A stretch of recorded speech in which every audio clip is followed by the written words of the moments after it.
door slams closed and an ichor dripping pincer hits the ground at your feet. Just on the other side of the door are the insectoid creatures that were chasing after you. And as the door fades, becoming just blank stone, the words that were beneath your fingers linger on for a moment more in your mind.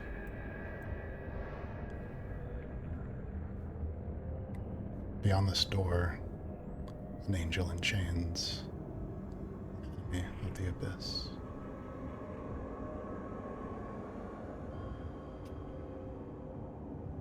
She steps back from the doorway,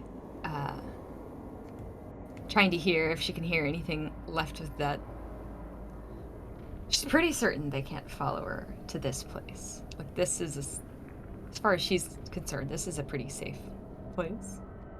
And on the ground is still snapping as they're trying to get you, greenish blood splattering. She picks it, she's like, ah!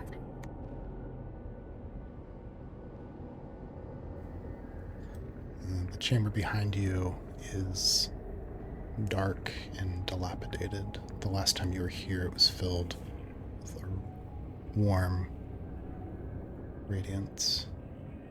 There is crumbled stone all over the ground, bits of white stone feather like the one that you wore around your neck. There are old sort of raw bluish crystals and plinths along the ceiling. And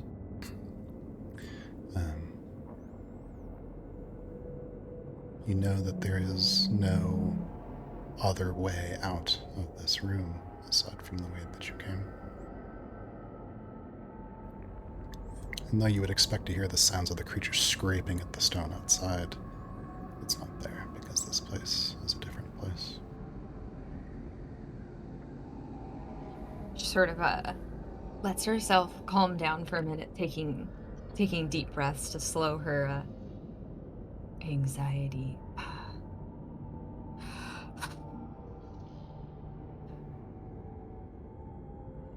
She sort of like walks deeper in. It's actually been quite some time. Back to the temple, or even back to the secret safe places. It seems as though, in the absence of what was here before, this place is crumbling even faster than it had been. You can see that there are dripping trickles of water, once luminous, are now dull. But as you approach one of the puddles on the ground, it begins to glow with a dim light. I just have to stay here and think of a plan. I only have to stay here long enough so I can figure out what to do next. Okay.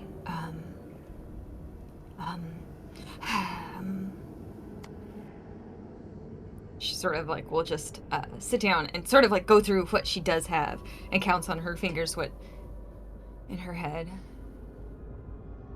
Okay, they can't get me here. I have, checks like her side pouch, a little bit of bread. Okay.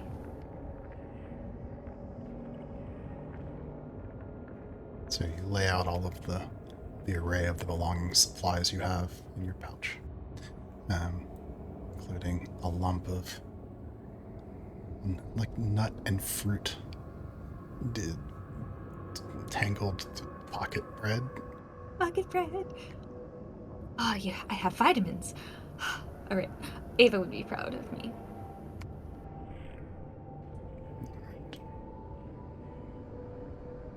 How am I supposed to help them from here?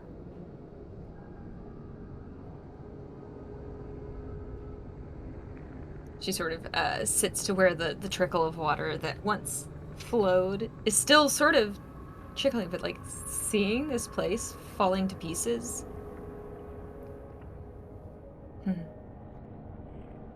Do you think the rest of the temple? Do you think it'll crumble now?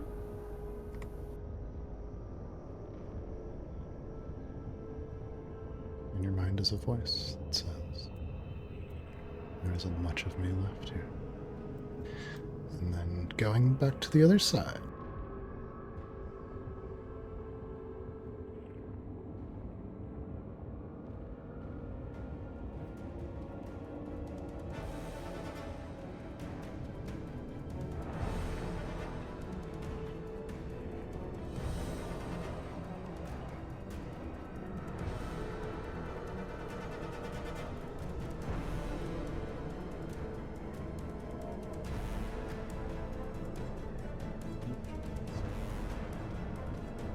Before you seems to be a strange replica, echo, perhaps, of the main chamber of the temple of the Maiden Thrace. There's a shallow pool of water, maybe hip height for most of you, that you can stand in, but would provide difficult terrain to anyone who's passing through it.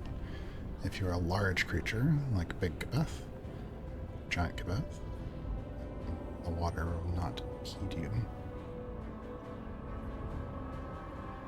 You know that there's a larger contingent of the insect creatures that are making their way toward your position from the rear, but they're probably still 3-4 minutes away, if Thane had been right.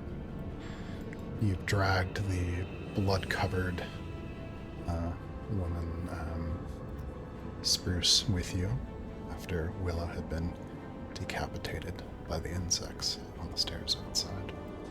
Albert is not with you, but Thane and... Where is she? Oh, there she is. Thane and Samsel are. Yeah, it looks as though... Oh, let me actually get Ishtalan. Yeah, passing through the door, you can see that Ishtalan is there on the statue next to Kabath. Which is no surprise. She was there the whole time, wasn't she? I've been here the whole time.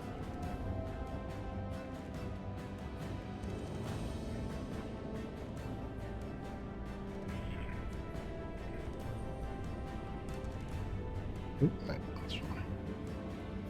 She's dead. Does that icon link to your character sheet and everything? I know we had a problem with that. Yes, it does.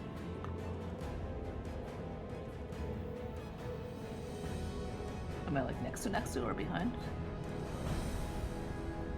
Or the people in the prime material plane, on the far side of the bowl of water, an enormous, hulking insect with luminous green eyes, the same color as the blood of these creatures that you've seen spill into the ground.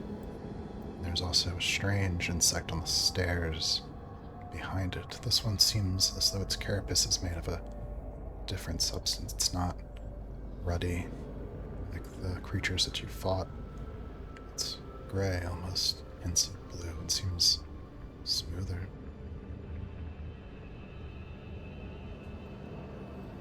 Meanwhile, in the place between, Salinger, Peach, and Poppy.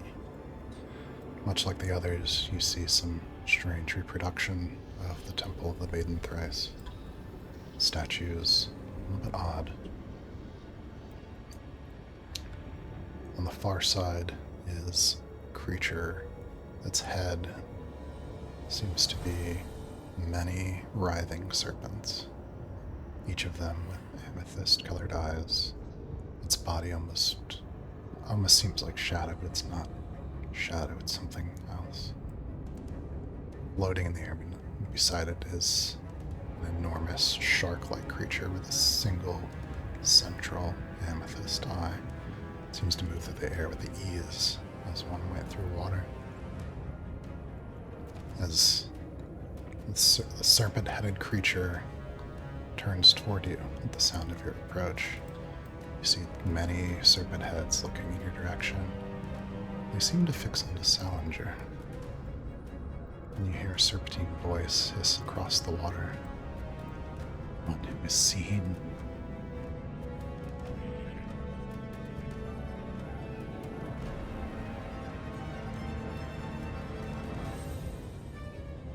Me? Have you come to serve the serpents sent again?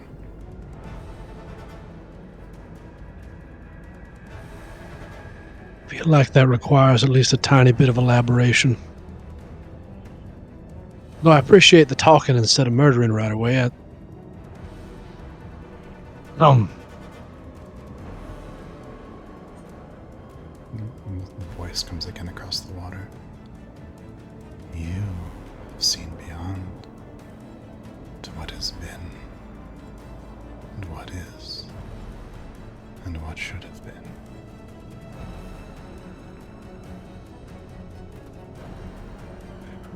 That may be true, but I try not to think about it too often. How do you know me or that?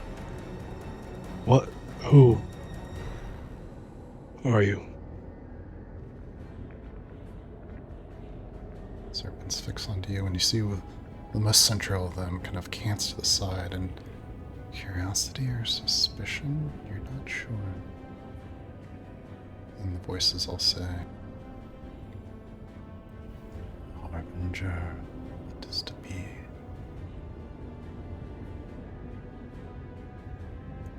Have you come to serve?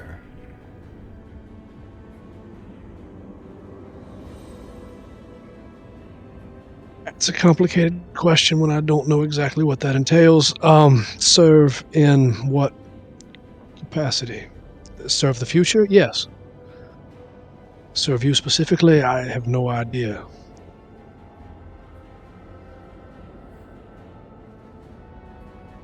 There's a long pause, and then the heads seem to move as though becoming alerted to something. Perhaps something you've said, perhaps something else. And you hear the voices say,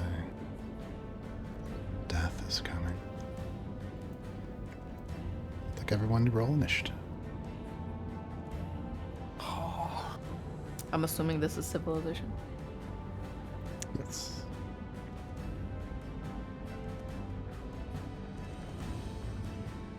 We civilized rangers do need to know that.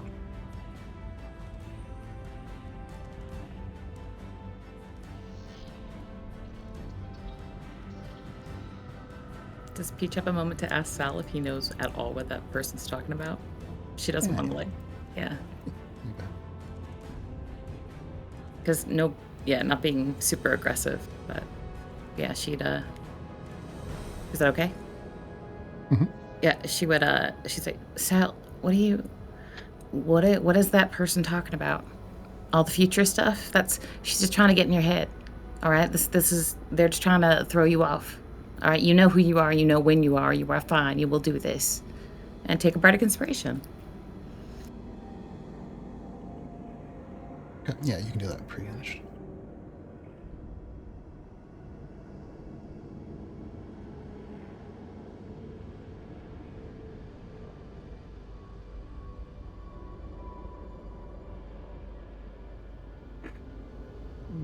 I mean, anyone all of you have rolled your initiative. Do those of us on the upside get a pre-initiative? I think. No. Oh no, Sal. I wanted to. Oh. No, so Most- it's with advantage. I just forgot to press the button. So we'll just take the goodie, not the onesie. Oh, the 13. Yeah.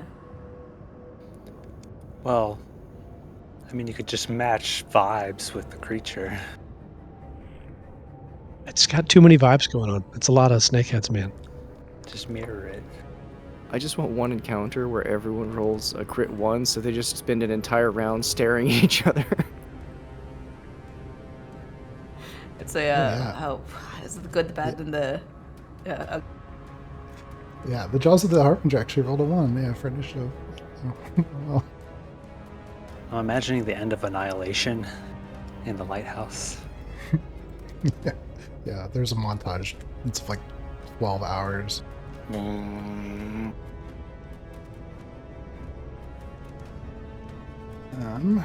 Let's see, is Poppy in there? We got everybody? Yeah, I need to roll her. Hold on.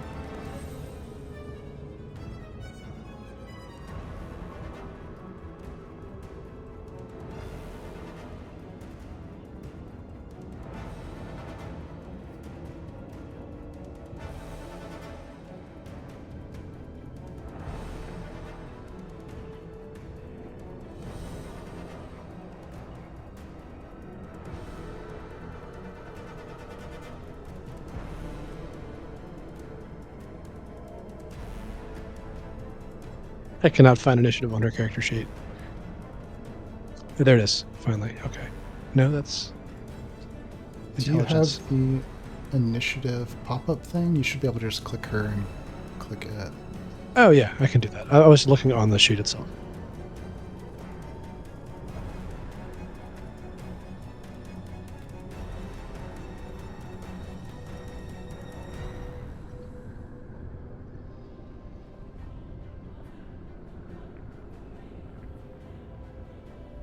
Alright.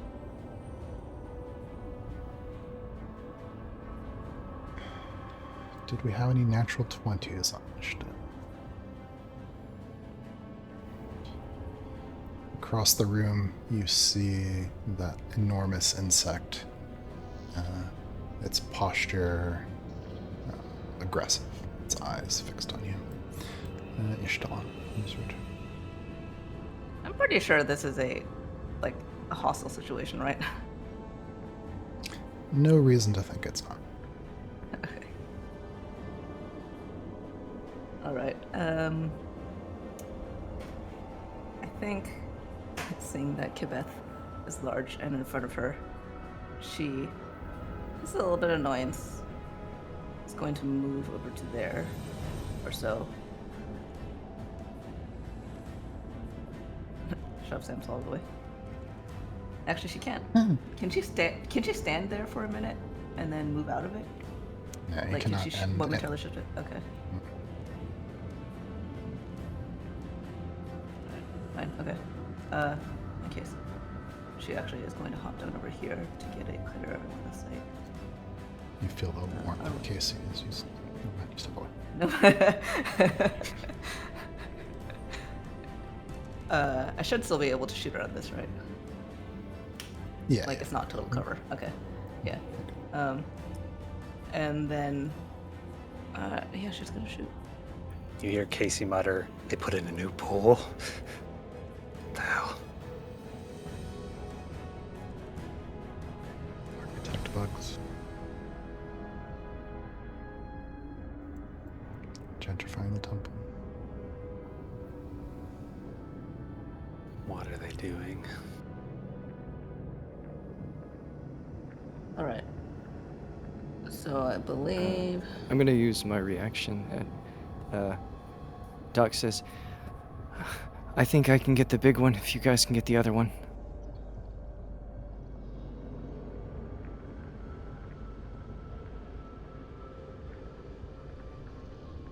Can I see the other one from here?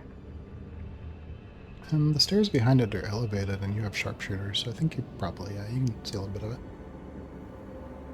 Hearing that, Echelon changes the angle of her draw just a little bit, and then goes. So she's going to shoot at the Void Spawn Mind Echo.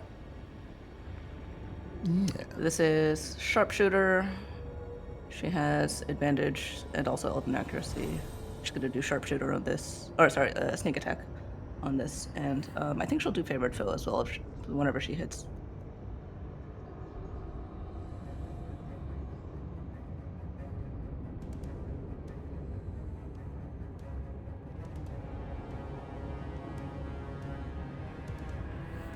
So that's 23. 23. Hit. So that's 28 piercing. Right. Roll a d10, please. That's a 9. You see your arrow, your first arrow, passes through the creature. It wavers.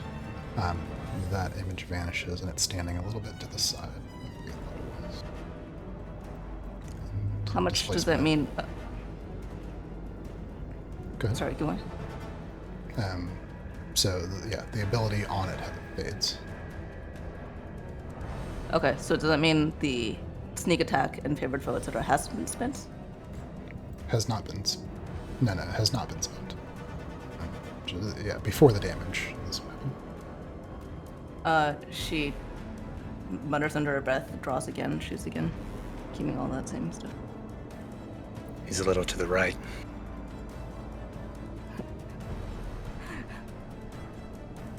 She slances a look to the side and then snaps out something. Actually, he probably would have recognized it. It's, although it's very garbled, but it's shut up in Aquan. And then, let's do this again. I I know Aquan. Or I can 23 understand it again? at least. 23 hits. For the same, is it the same amount of damage? Yeah, it's the same amount of damage. That's funny. Okay, what's your total? 28 piercing. Yes, the piercing damage is successful. Okay. I'm also going to throw on a superiority die. As it hits, she whispers something sharp and hissing, and don't know if this will actually work, but a tremula of the fear that she carried with her from her memory, and the other side worms through. And I'm going to do menacing attack. Okay. So it needs to make a wisdom saving throw.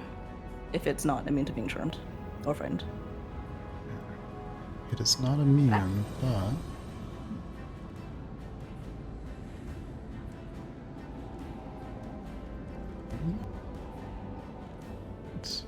so you said wisdom saving It's- throw? Yeah, it's a DC 18.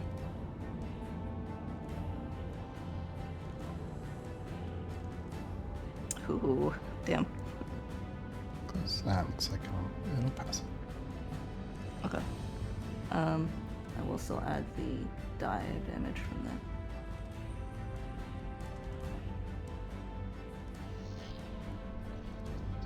So it's additional 4 piercing. I did not update that legendary assistance thing.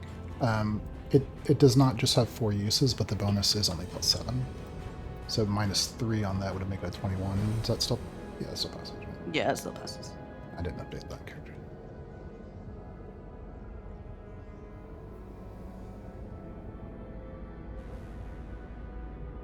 Oh, I didn't update sneak attack for my current level. It's just 1d6 more.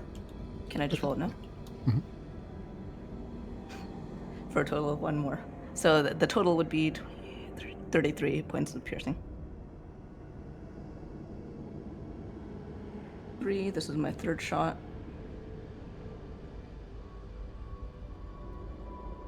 I updated that damage.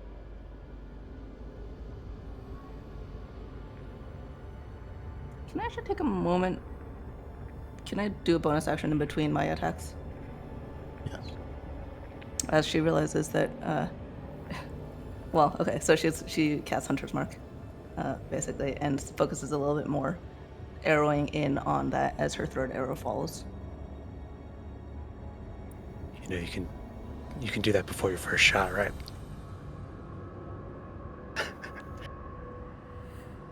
At least I remembered before it was all done.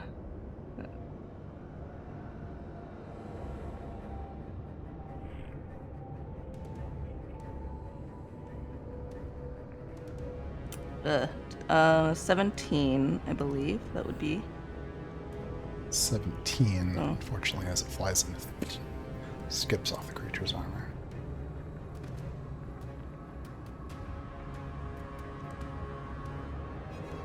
Okay, and then she takes a breath, action surges, is going to repeat most of that. Ba-da-da.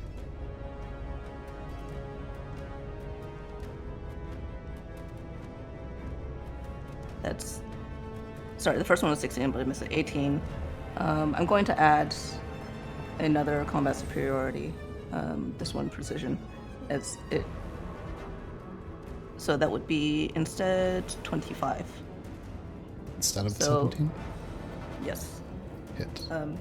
She corrects herself slightly as a jog of wind jogs her elbow, and then she corrects a little bit, and this whistles past and hits it. It will do. Was that 29? Oh, sorry.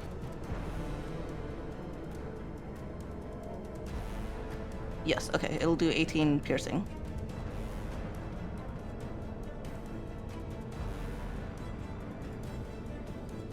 And then once again, second in her actions.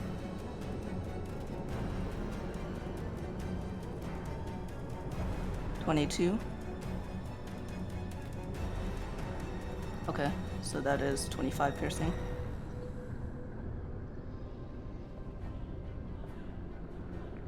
This is third, from her ambush predator.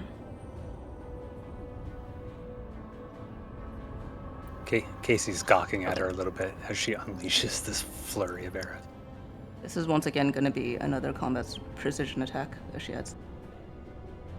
Actually, after the sorry? previous attack you did right before this one, you have bloodied the void spawn. Okay, so this is now. Ooh, I don't know if it's gonna be enough still. 18 plus 21 to hit. 21 hits. Yes. Okay, so that's 27 piercing. Some of it is force. I don't know if that makes a difference. No defense. Does that include bloody? It does not include blooding, so that's 7 more. And then, bonus.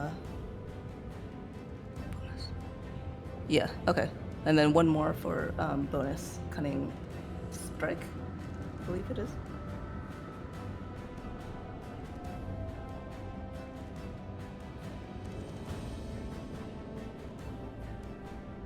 Okay.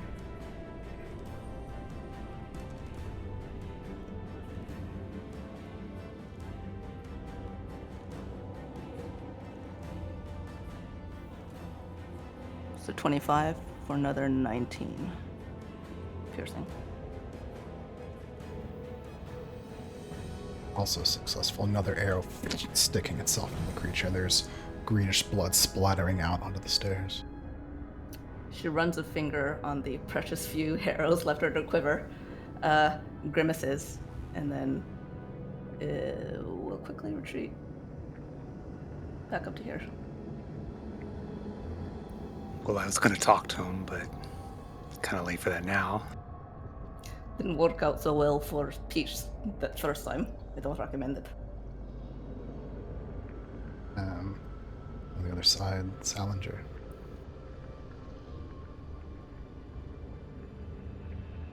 Wait, you've chosen the wrong person.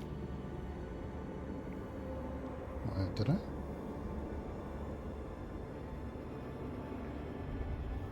I think you've mistaken Doc for Salinger. Oh no.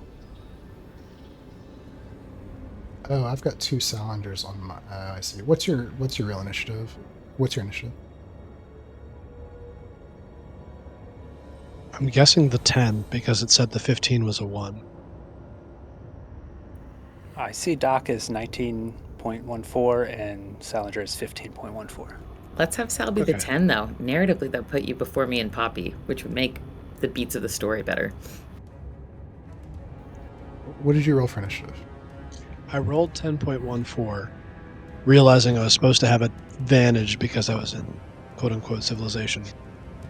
And then the second one was red because I rolled a natural 1, but said 15, and I got confused and frightened by it, so I just assumed I would go with the 10.14. So, okay. Yeah, I didn't want to, upset the flow by asking what the hell happened there, so we could ignore it. Okay, does everyone now see Salinger after Ishtalon on the initiative tracking? I think we're rolling initiative on your initiative. Oh, you're rolling advantage on your initiative. You have it embedded into the calculation there. I don't see a Salinger at all in the initiative tracker now. Okay, Salinger, roll initiative again and just manually update your number. I just had 2 Salingers on my initiative tracking. That's okay.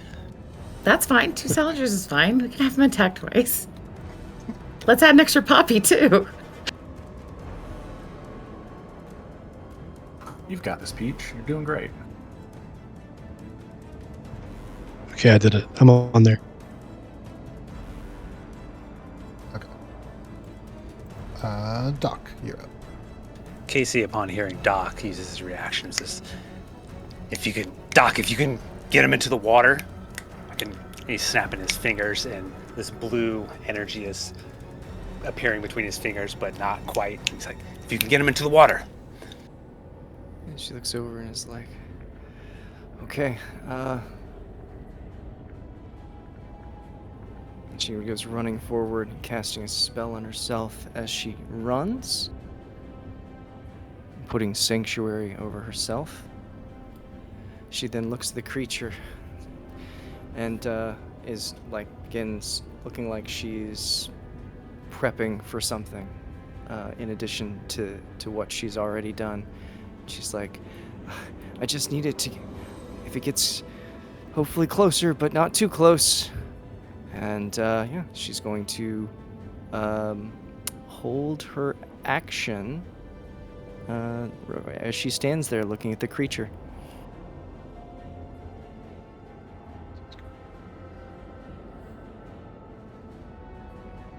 Casey, you're up. Casey watches Doc run up the side of the pool and sees her stop and stand there and like, okay, yeah.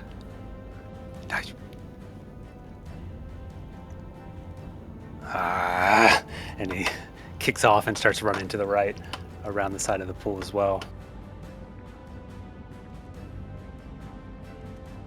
And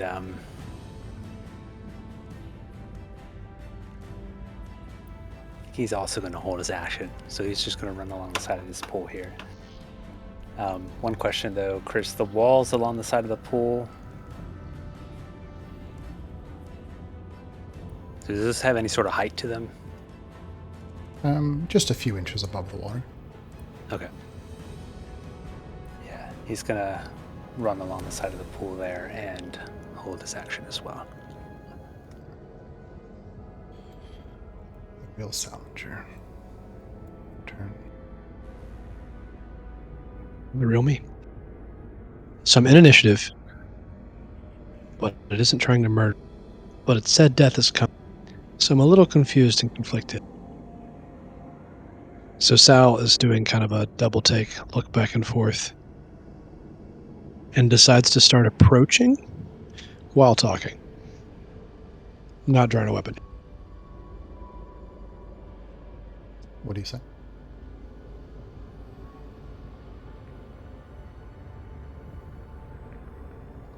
All right, yeah, so death is coming, but for who or what? Because I can think of some death that needs to come for... Looks behind him. That horrifying monster that just murdered one of my oldest and dearest friends. Is that what you have in mind? So he keeps moving. Alright, yeah, no response yet.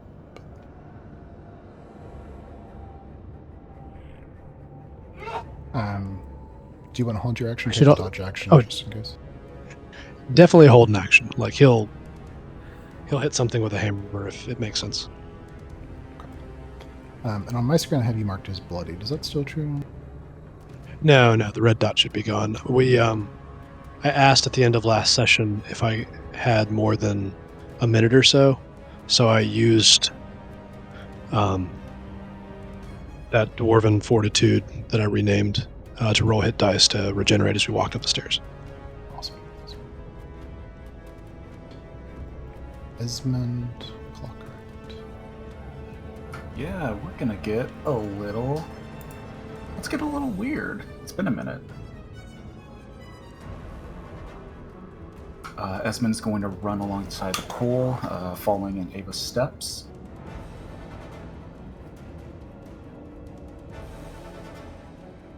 And as he is running, he is tapping the pommel of his sword. And as he pulls away, a strand of energy comes along with it, and he begins to spin that in his palm.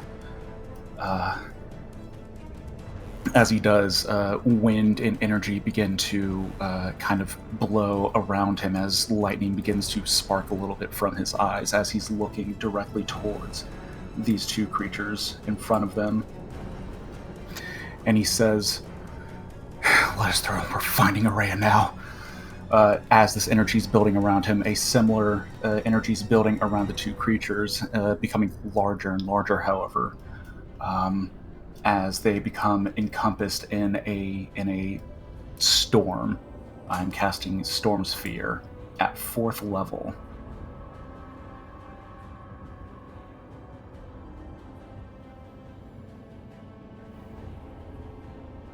It's a 20-foot sphere that I am placing in such a place as to encompass both of them.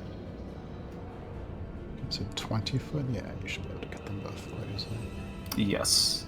And for my bonus action, I'm going to have a bolt of lightning from this storm streak out and attempt to hit one of them. I'm going to aim for the big insect.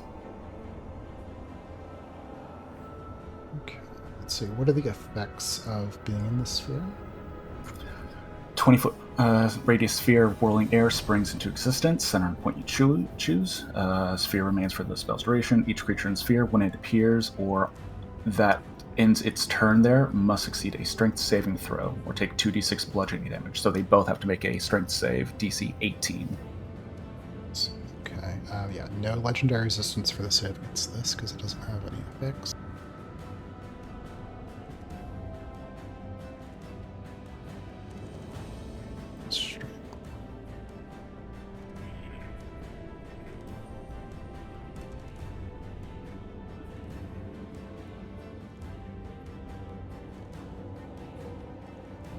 Success and a failure. So the mind echo, holy shit, will take 2d6 bludgeoning damage plus bloody from this. Good, give that a roll. So 8 plus bloody for 15 bludgeoning damage. You see, wind and ice battering in the creature. You can see some of its limbs are breaking. It's much more fragile than the larger creature there before it. And there is green blood being splashed around by the storm running down the stairs. That creature's in bad shape. Seeing that, bloody too, right? It did, yes.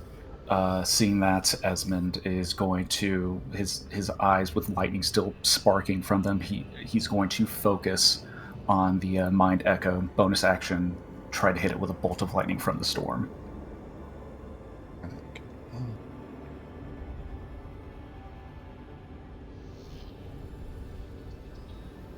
I'll be 18 to hit. You get advantage if it's in this range of the sphere. Oh, yes. I have advantage on the attack roll if the target is in the sphere. Yeah, let me roll that one more time.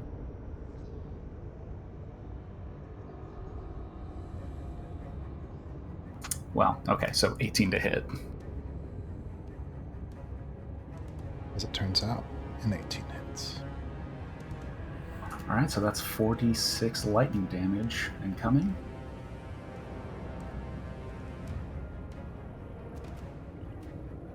By Zeus. 15 lightning damage.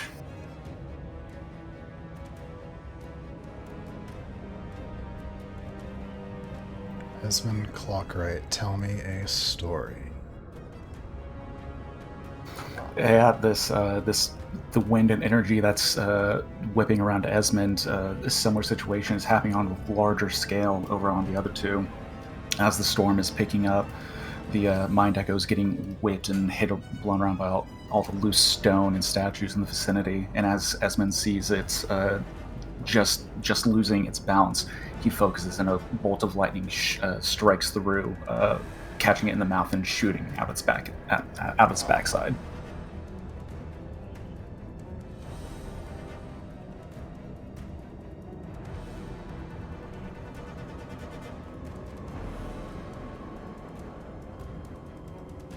As the creature dies, you see the green glow that was coming from the eyes of the larger creature fade. But as the winds batter it, there's a roar and it fixes its eyes onto your group.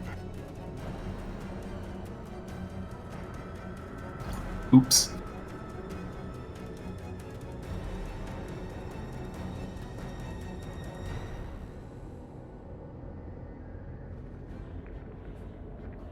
That is my turn.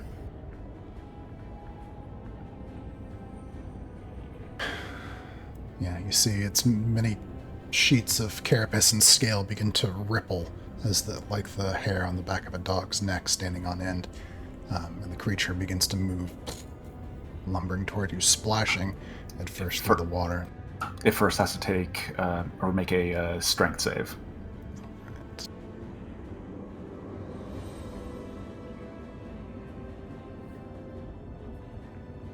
Makes it.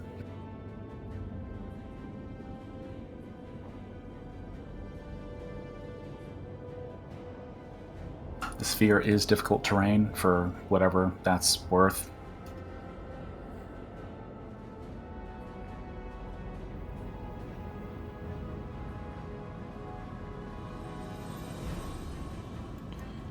Exit to there. I'm going to reveal some of the creature's abilities. As it begins to move, it's moving slowly at first. But you can see it's picking up speed. You also see it begin to take in. It seems to be almost like a breath. And begins to charge one of its deadly monstrous attacks. Deadly? It's got Godzilla breath. That's awesome. That's quite a slip, Chris, of a slip of words. I had named it deadly before, but I wasn't specific enough. Can I react to it entering the water? Or do I have to wait for it to end its movement? It just finished its movement, so you can use her. Yeah, you can react. Did it finish its turn or just its movement? Just its movement.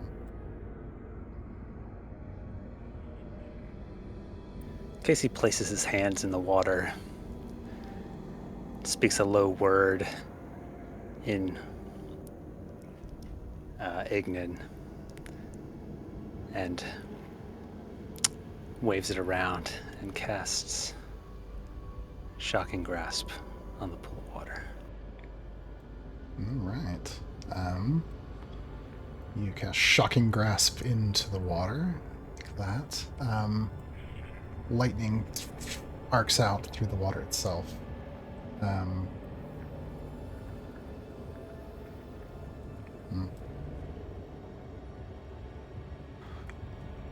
I'll have the creature make a saving throw against the Shocking Grasp, but for every 5 feet it is away from you, it'll get a +1 bonus to the save.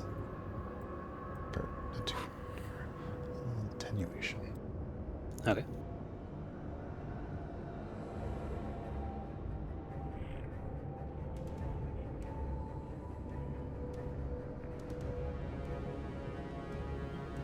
So I'll get a +10. But this is dexterity or wisdom or constitution? What is this? It's a spell attack. Oh, I see. Interesting.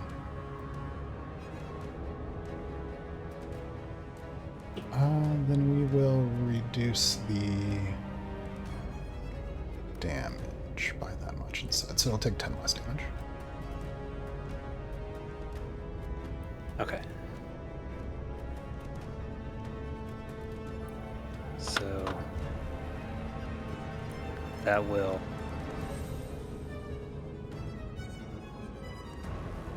be 5 lightning damage. But I mean, here's the thing, Chris. Shocking Grasp makes it so that the creature can't take reactions until the start of its next turn. Indeed. Does that still apply in this case? Did your oh, sorry, I didn't even look at what you rolled for your attack. So I rolled 20 to hit. Yeah, to hit the Yeah. water essentially. yeah, we were still treating attack while you're just getting extra range because it was the water. Yeah, you see the lightning course over the creature, but it actually at 20 misses. But Casey is a little inspired by Ishtalan's flurry of arrows, Doc's running alongside a pool of water, and Esmond's storm. So I will use my inspiration. It's even worse. Okay. Totally fine for this one, but we are going to do the thing where inspirations are used before. Not in response. I'm going to get rid of the responsive roll thing. Unless you have a specific ability that does that. Okay. I was thinking that only applied to destiny points, but I definitely didn't say it before this.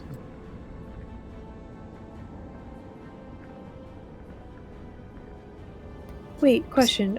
My understanding is then we wouldn't have anything that would give us a reroll opportunity? Yeah, I'm trying to get rid of a lot of the reroll. Is that going to stick around? Are you keeping that roll? I'm trying to get rid of a Oh, lot of that. okay. Even for inspiration. Got it. That's a big change. Yeah, I'll note that too.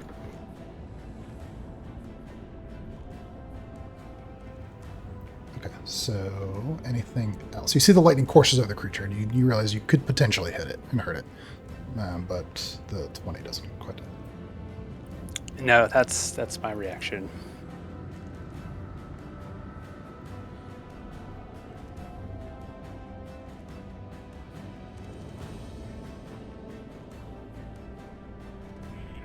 Okay, Beth, it is your turn. Indeed it is. Wonder what will I measure distance?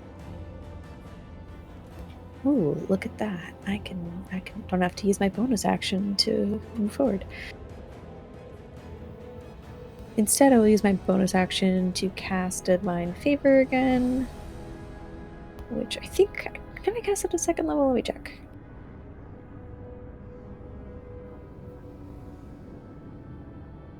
No, it's only a first level spell. Okay. I'm gonna cast Divine Favor.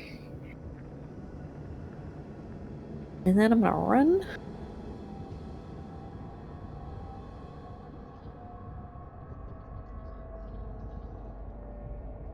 That's me next to it, right? The way the squares clicked is weird.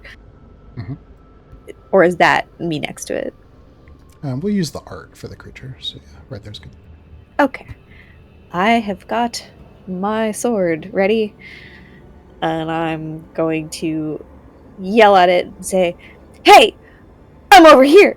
And I'm gonna take a swing at it.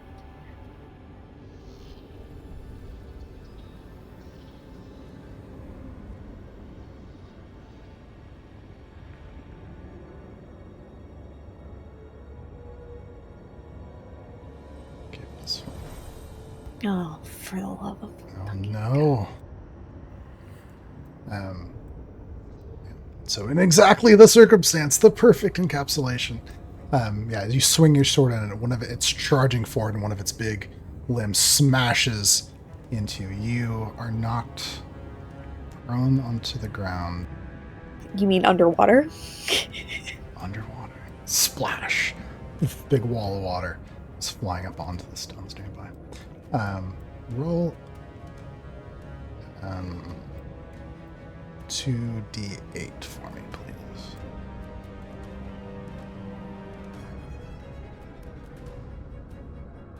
I need like a 3. 3 and 3. Okay. So, yeah, to basically that direction. Your hammer goes flying out of your hand and You mean hits my the sword? rock. I Your used the sword. yeah. Goes flying out of your hand. It sticks into the rock there. I'll mark it.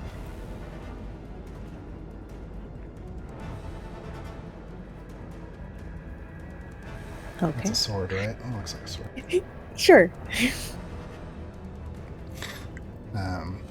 Yeah, that will knock to the ground. Big splash. You guys see a big wave go up on the rocks. Peach Pine.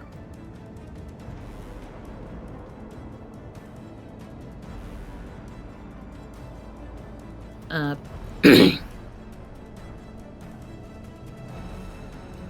Peach sort of continues the line of conversation as she moves up the opposite side of the room as Sal, so she won't be able to get as far, but she's trying to talk to the creatures as well, or specifically the snake-headed person, saying, look, and we don't want any trouble or anything. Like, we're only trying to get home, and you know, if you want to talk to us more, slightly less cryptically, about what all we can help you with, and maybe that can be something that will benefit all of us, right? And Peach will move forward, but she will hold her. She will take the dodge action. Roll persuasion. Sorry, I'll get the character sheet up.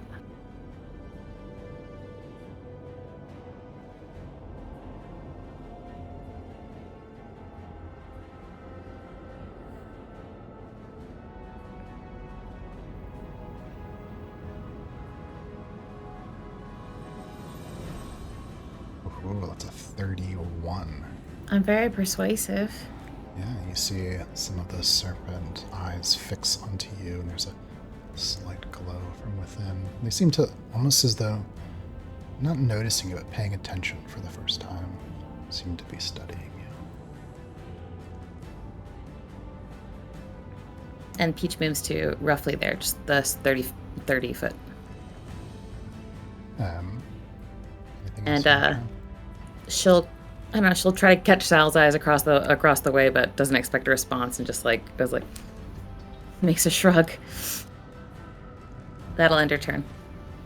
Alright, Poppy.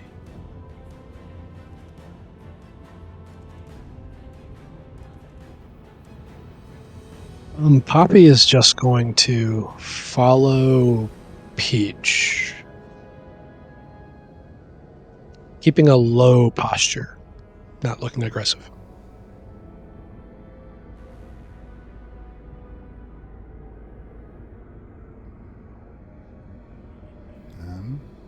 The harbinger of the serpents, its many heads, watching the two of you, says, "We will see soon where your loyalties lie." And there's a crackling expanse of raw magic around the creature that expands outward, then slows and shrinks back down when it's collapsed entirely. She's gone. You did it. You won the fight. Way to go. It took the persuade. The big off. shark is still there? The shark rolled a 1 on initiative, so it doesn't do anything. Ishtalan. Huh. Nice. We talked the bad guy away.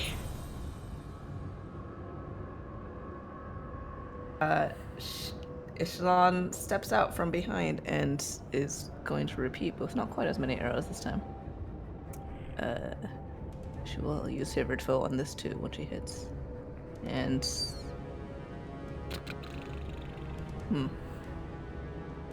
Yeah, I can use well, does Kibath count as threatening? Can I use sneak attack on it? Yeah, Kabeth is still threatening. Okay. Yeah, then she'll also use sneak attack on this, but no sharpshooter this time. Bonus action to shift Hunter's Mark over to it as well. So she focuses for a moment, her eyes drifting, pupils large, shifting from the dead carcass of the bug that was on the stairs to fixate or firmly on the giant one.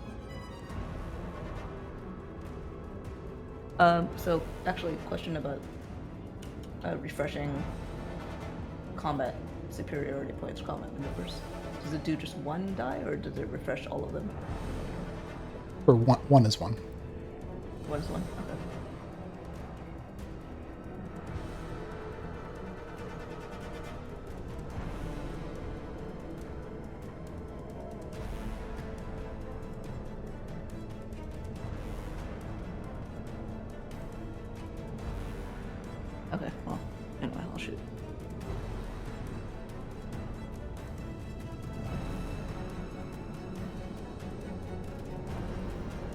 Oh shit, sorry. I was on talking to my. You can't see that, even as a GM, right? No. Okay, I'll just riddle. That was too bad. That is really too bad. Well, okay, I'm gonna use cunning recovery because that was a 2. Okay, yeah.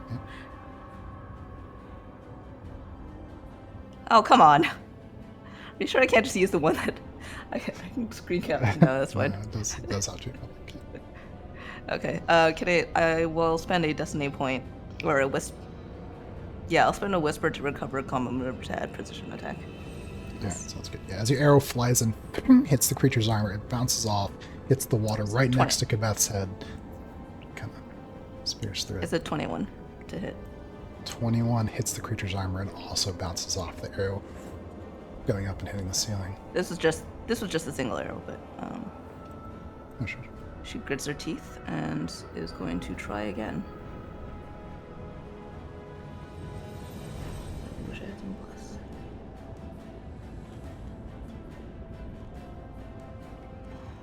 What is with these rolls? That was literally a 1, a 2, a 3, and a 4 in a row.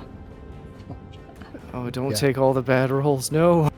Yeah, this arrow, it's making up for your yeah. murder of the, of the other one. This arrow as well hits off of the creature's armor, ping, hits the rock, just bouncing off as it charges forward. There's just like a low, steady stream of swearing under her breath as she steps back behind the statue again. At the end of her turn, Ava, focusing on the monster, begins to sort of pull in and try to cast. You see some twinkles of stars sort of around the carapace of its head. Chris, can you make an intelligence saving throw for that creature? Absolutely. I need to know the effects of the spell to know if it has legendary resistance or not. Okay. Oh, damn. I did not remember that this... Okay, alright, well, here it is. It's a big boss, Patrick. What are you talking about? It is this. It's a cantrip. Yes, I see. I mean, if you can get it to burn a legendary resistance on a cantrip, that's a pretty good return on investment. Yeah, well, mechanically, sorry, yeah, because let me click the new one. So it has infinite use of them, but it only uses them against things that has detrimental effects, not things that just do damage. And it doesn't fully resist it; it just has a bonus. So you can still like. Good. Yeah, you can actually land stuns and paralyzes on bosses now. It's just a lot harder. But let me see. Let me read this one.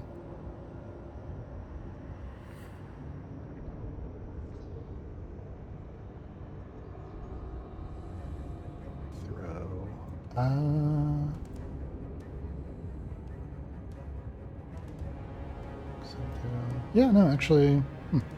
Oh, I misread that. That's not damage. I see. Yeah. So it'll. Yeah. So I'm gonna roll its saving throw. So technically, then it wouldn't have legendary resistance against anything that doesn't hinder its ability to act. Yeah. So like, if you just lightning bolt it, I won't use legendary. It does not get legendary resistance. It's just things that are like Noted. So yeah. So just debilitating debuff effects. Let me give this a roll. What's this, intelligence? Oh, it's so bad. Intelligence.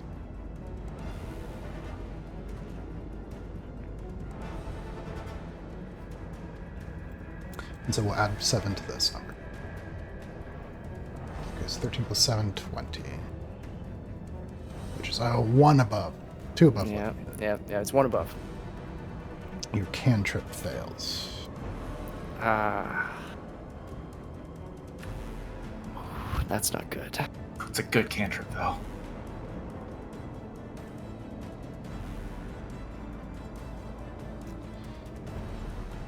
Okay, so that was your held action. Now it's your turn.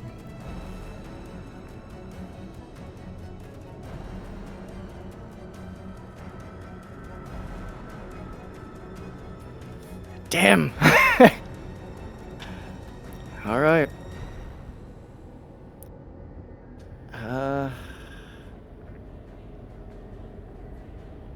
Fuck it. All right. In spite of that.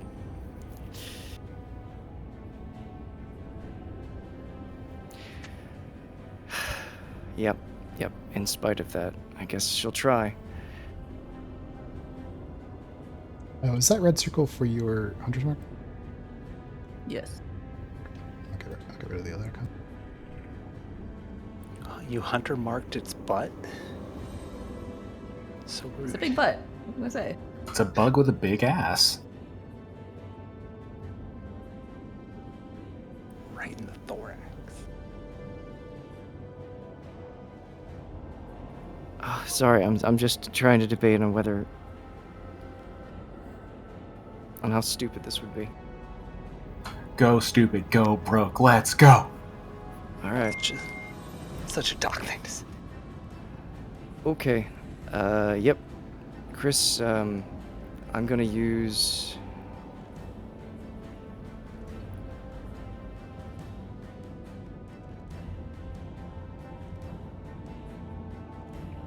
Esmond, did you cast Storm Sphere? Is that the spell? Where I have my marker lingering there, yeah, that's where I cast it at. Okay, I'm going to replace it with this. Cool, that'll allow me to measure, thank you. Okay. Doc takes a deep breath, pulls her nails deep into her palms, and takes a hesitant step forward, and then breaks into a small sprint and begins casting as she approaches towards the creature, getting even closer, its size just looming in front of her. Have it make a... I'm going to use 2 destiny points to have it make a disadvantaged charisma saving throw. Disadvantage charisma saving throw. As she begins casting banishment on the creature. Oh, okay.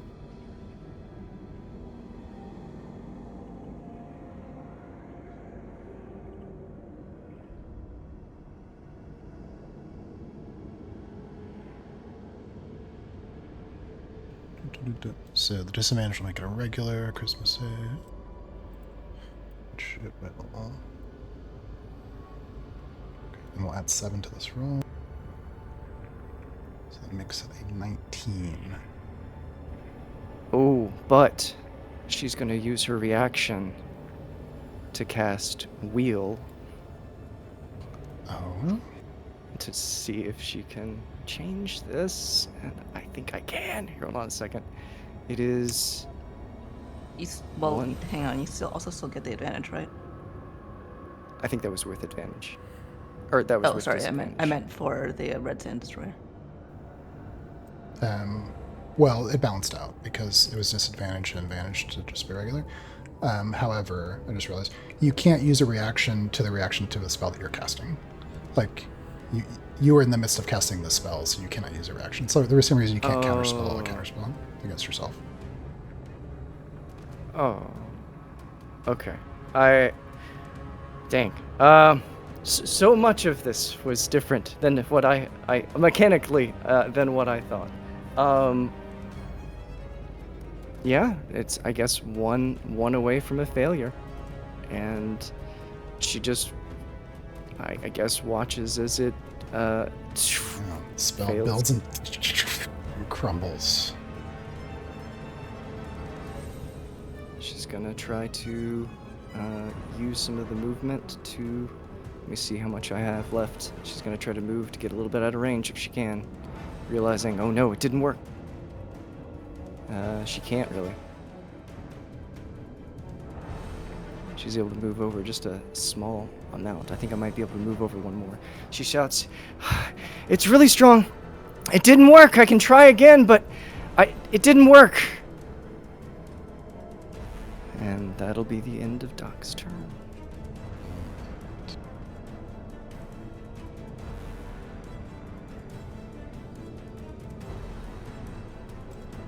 Casey, your turn.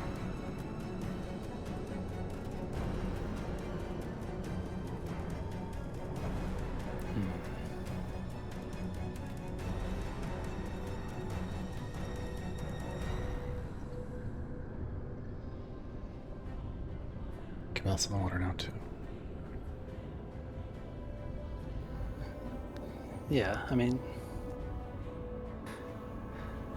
sure.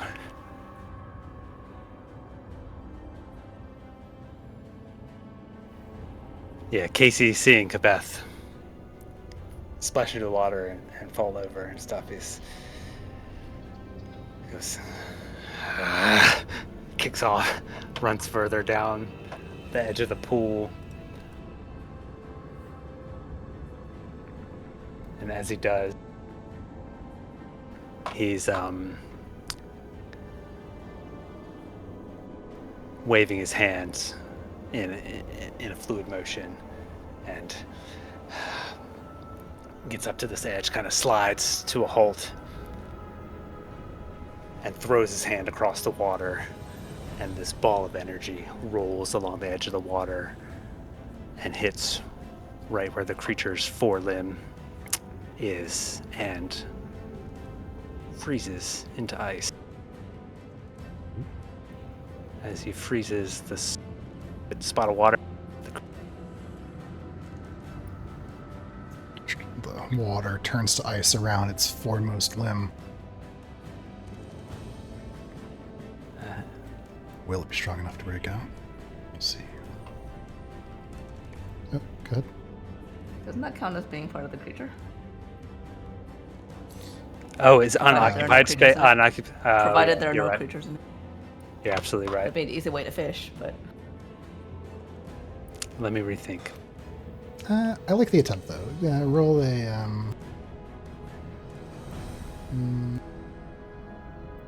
roll charisma ability check. It's my best thing.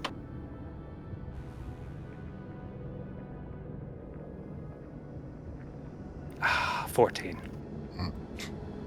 Unfortunately, you make the attempt to change the nature of the spell, to do something unorthodox, but you fail.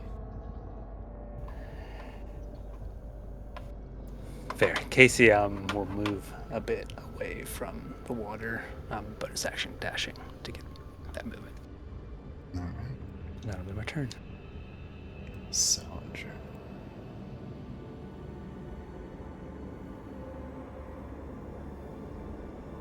Okay, so it's just Sal, Peach, Poppy, and a giant shadow shark. Yes.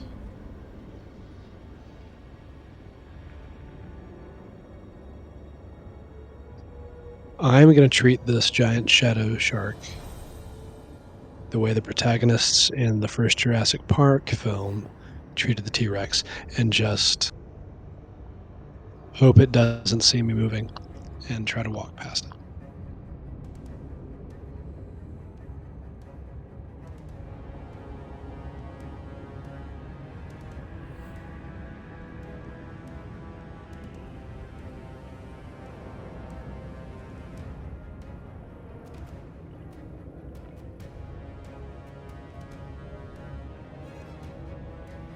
After you finish your movement, before you take your action, the creature's, as you move, the creature's large amethyst eye shifts and fixes onto you.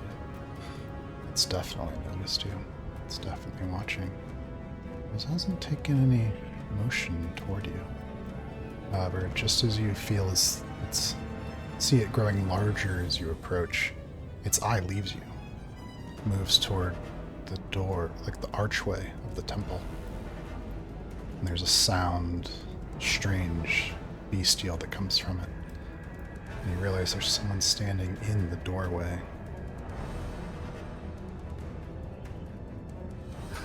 Oh, finally. Attention brought towards me where it belongs. You see in the doorway a dark olive-colored skinned individual with, despite the surroundings, beautiful black hair braided up on sides, tied into a bun, wearing breastplates, armor, and some loose-fitting clothing, holding two swords, one loosely held at the side, one being tapped against their shoulder. The sclera of his eyes black instead of white. Silas Remnant has joined the party. In Salinger and Peach's mind, you hear a strange echo of the voice of the serpentine creature you'd heard before. Kill him.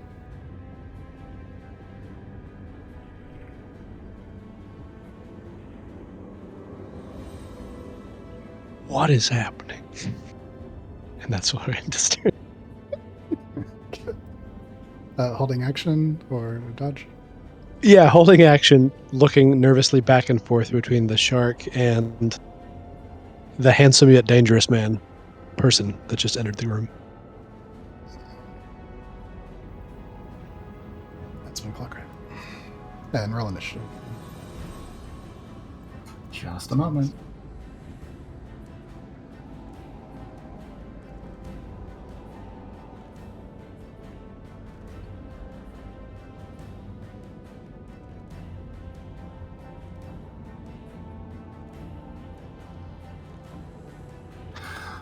Esmond, Kibeth is still underwater, correct?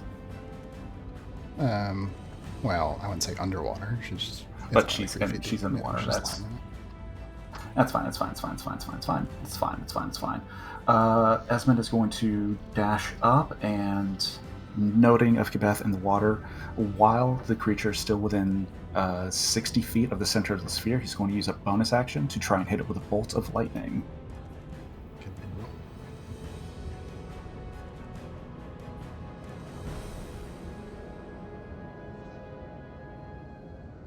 That'll be a 13 to hit, so I assume that misses.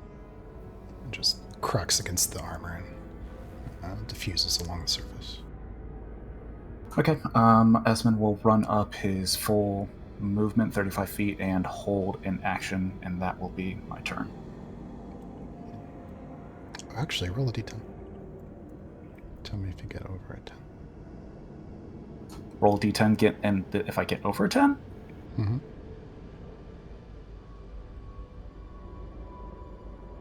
Or d20 and tell me if you get over 10.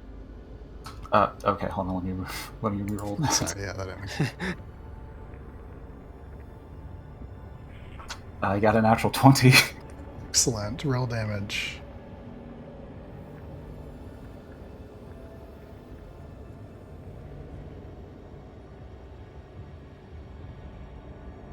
Ten lightning. Kibeth, you take 10 points of lightning damage as this bolt of lightning arcs along the creature into the water. Oh, good. Wouldn't the creature take it if it's in the water? Wouldn't it take the damage in the water too? That's Is that how it's a it skinning works? effect. Little Faraday armor. Fucking whoops. All right, I'm gonna hold my action. That's my turn.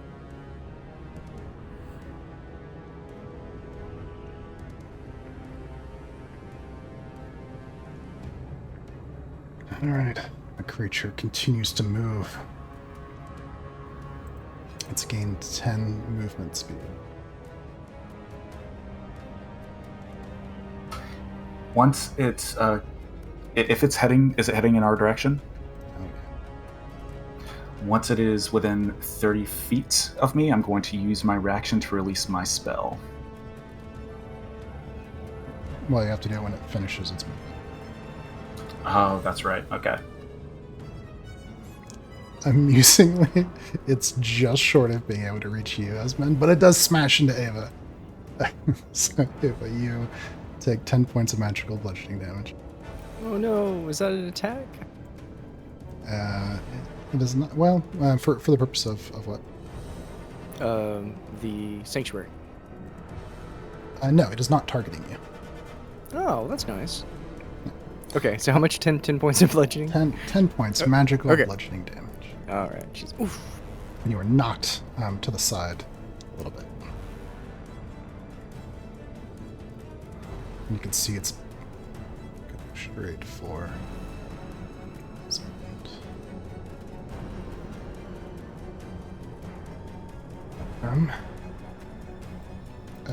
Wait, I screwed up. That's fine. We know where it was. So it started its turn without having released its previous attack.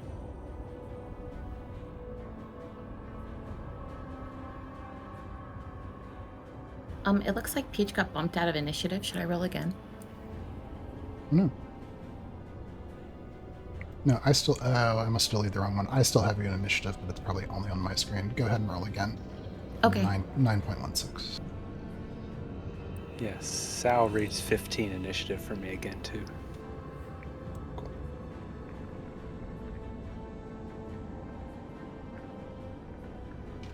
Did you just happen to roll that? I just happened to roll that. That's insane.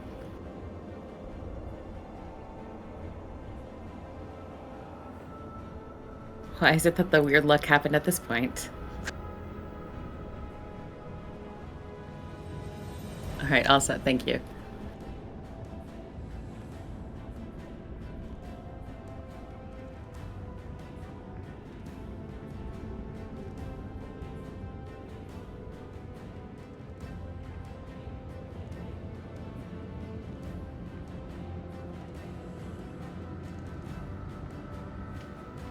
Oh no, stick around. Why did it fade?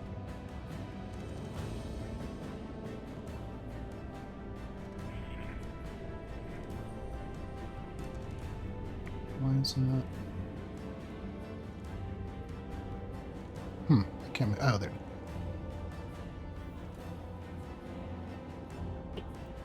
Alright, so all of the people in that cone.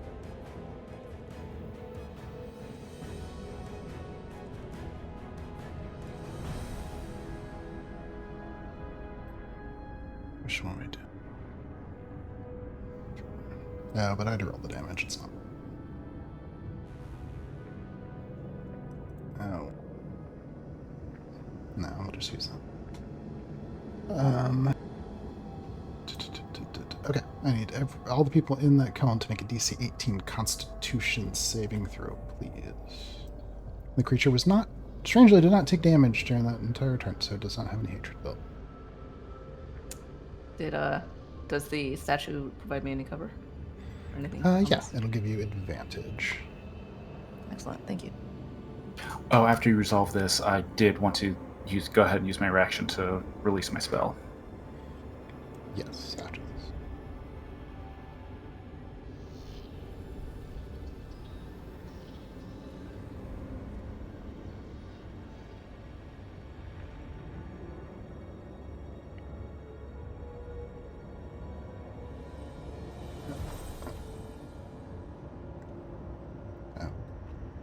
I'm also going to give Fan and Somsel advantage because I didn't roll them into initiative. I'm sorry guys. Are you trying to get your own NPCs killed? Trying to get them killed.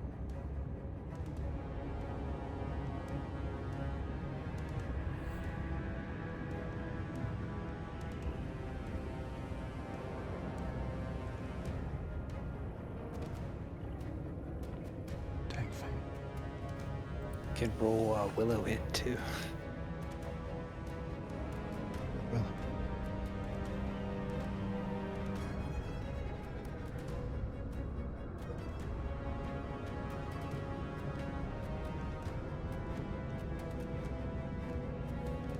I gave Simsel like a full character sheet.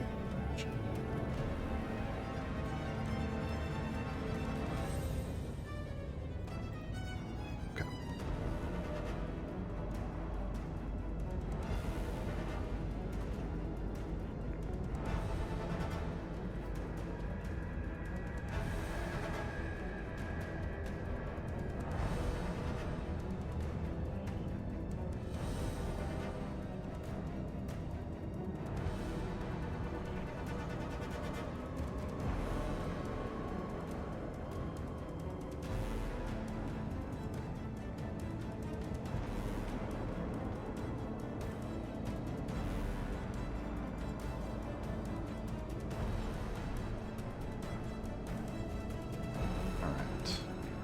As that sonic blast of thunder damage makes the water between you and the creature part for a moment. Somsel and Fane are both knocked backwards, blood bursts sort of from the mouth of Somsel. She's incredibly in bad shape. Thane as well, he staggers. You can see blood drip down from his nose. He's not as bad off as her, but really bad. Ishtalan, roll a perception check. You added those poor people to the order just to kill them, Chris. That's true.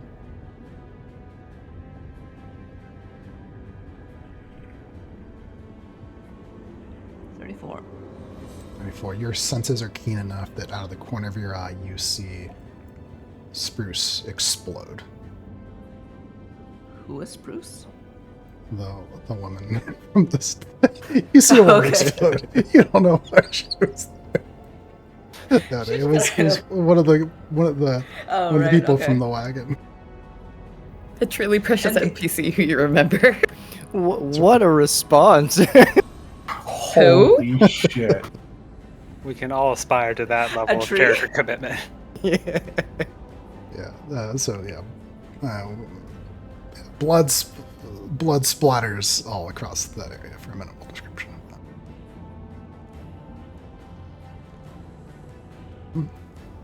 that. Okay. Ishtalan, for her part, throws up a hand as she sees the just the first ripple of sounds, thunder coming toward her, and some measure of it gets sucked into her palm and vibrates through her body as she casts absorb elements. So that will go from, it was 41 was the total damage. 41 base damage. Okay, so 21 halved, so 11 by the end. Mhm. Okay, so the creature's now finished its movement. Esmond, you can take your spell. Yeah, dude, holy shit. As this thing charged and it, like, the size of it is like pressing in on Esmond, he will drop his concentration on the storm sphere as he reaches into his satchel and brings to life a cluster of metal that he has together with a shock of lightning, and tosses it into the creature's mouth. I'm casting Enlarge Reduce on this thing. Ooh. So it has to make a DC 18 con save. And to be clear, I am trying to reduce its size. Good. I was going to ask. I mean, if you make it large enough, maybe it'll get pinned under the weight of its own I have exoskeleton. thought about it. I thought about it Can't very support its much. own body. It will get legendary resistance to this, so we'll add 7 to this number. What kind of saving Does throw? it though? Because it doesn't impede it that much, does it? I mean, Yeah. Well, these kind of like debuff effects essentially is what we're Hinder its ability to act, as it's phrased. So I think that would count. Essentially, it's my way of saying if you're just doing like lightning bolt or damage, I'm not going to give it legendary resistance against that. DC 18 Constitution, so I'm sure it will pass. Don't be so sure. Yes, it passes. So you learn it is quite strong against Constitution saving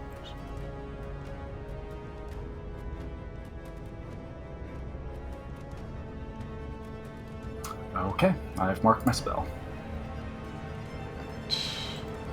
Kibeth, your turn. This creature has rushed past you. It's going straight for Esmond. Your sword stuck in the rock nearby. So it takes half my movement to stand up, is that correct? Mhm. Alright, well, stand me up. So it leaves me with 35. And then my sword is stuck in the stone? Just for flavor, you can just pick it up. Okay, well then I will use 15 feet to pick it up. I think you only need to use 10 to just move enough to get me in range. Okay, I will use 10. And then I will use my bonus action to do my dash, so I have another bit of movement. And I'm going to move myself. Yeah. Oh, yes. Actually, I skipped the rest of the creature's turn because Esmond interrupted it. It still hasn't taken its turn. I think so Okay. that you have the most information, I'll take the turn before you take your turn. Okay. Let's say I got up, got my sword, Perfect. and that's all happening at the same time in reality. 'Cause not. Sounds good. Okay. Creature is going to start by making an attack against Esmond. Audible Tom and Jerry gulp sound effect inserted here. Makes sense. You see it rise. Its body rises up a bit, and enormous pincers come down. They could have been smaller pincers. You're looking at a 27 to hit for 68 magical slashing damage. I mean, there's nothing I can do to stop that. Yeah.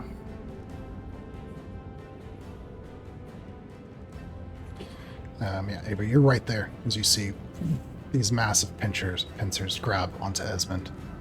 Are you bloodied at the end of that? Yep. Yeah, blood splatters across the ground nearby. Immediately bloody. The Oh, what? creature's With only gonna- 68? I know. He's a weak boy. What can I tell you? And you call yourself a tank.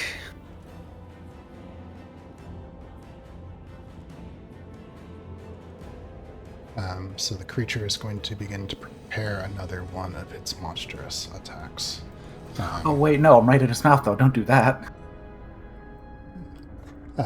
Help me remember it's 31 damage that I rolled. Actually, no. No, we're not gonna do that. When the ability goes off, I'll roll damage again. So that 31 damage is just, it's not real. However, you get to know how the ability works. Yeah, so when the ability goes off, every creature within 20 feet of the creature dexterity saving throw for damage or half. And again, as the creature takes damage throughout the turn, it will build up a resource called Hatred that increases the damage.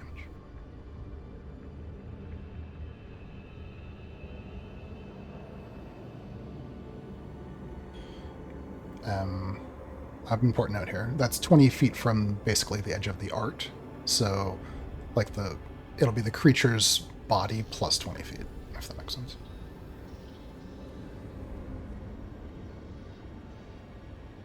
Okay. Doesn't have anything else relevant right now. However, I think it's fair that you know that.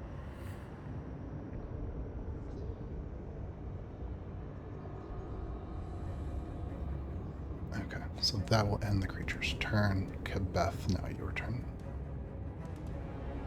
Or the rest of your turn, I should say.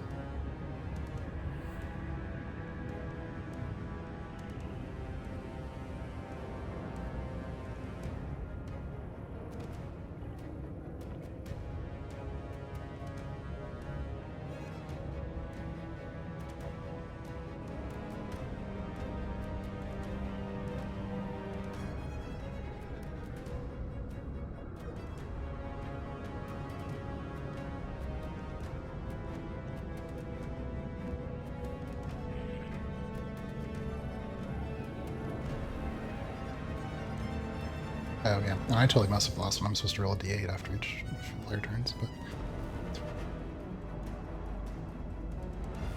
I thought that was when it takes damage. and after each player turn.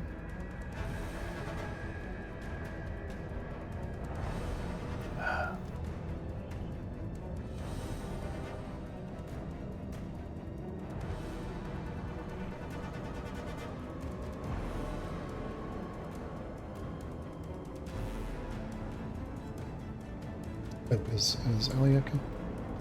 Wait, is Ellie here? Oh. Her internet dropped, so she said something about gosh. yeah. Okay. She Did said it was like the worst timing of it. I think she's trying to get back on. Okay, let's just take a 5-minute break. We can use restrooms.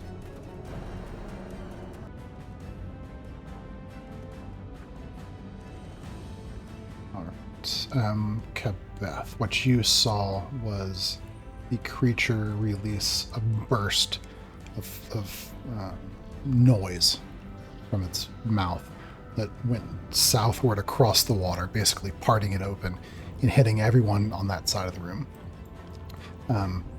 Bane and Somsel are in pretty bad shape. Somsel's in really bad shape. The young woman Spruce that you guys had met, who was pulling the cart, exploded. Like she's dead. You see that. Looks well. You don't see Ishtalon. Who knows what happened here?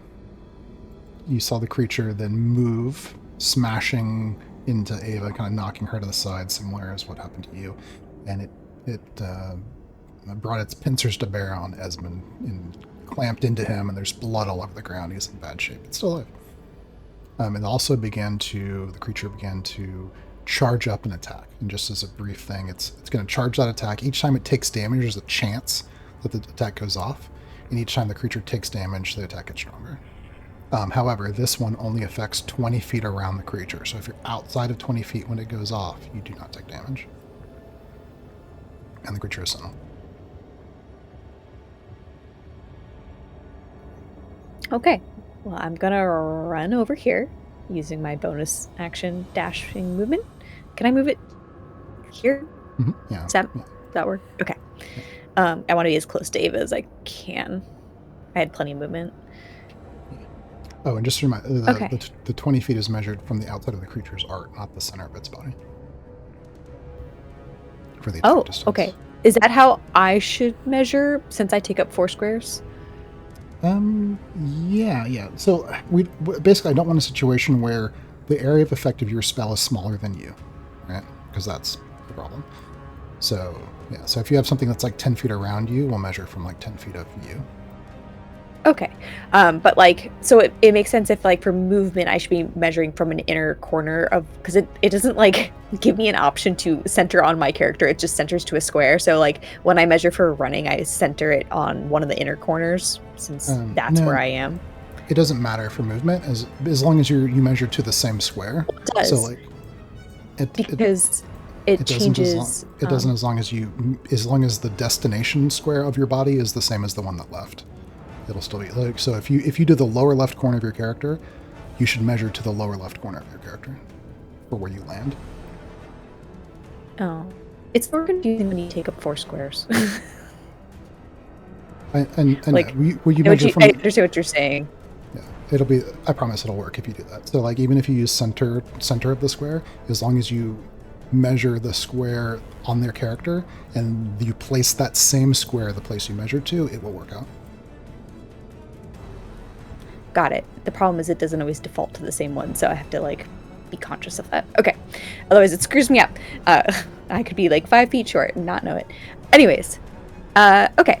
Good to know for attacking distances. That's useful for me as a giant person. I have run over here and I have reclaimed my sword and I am now mad and wet and I'm going to attack this thing again. Go ahead.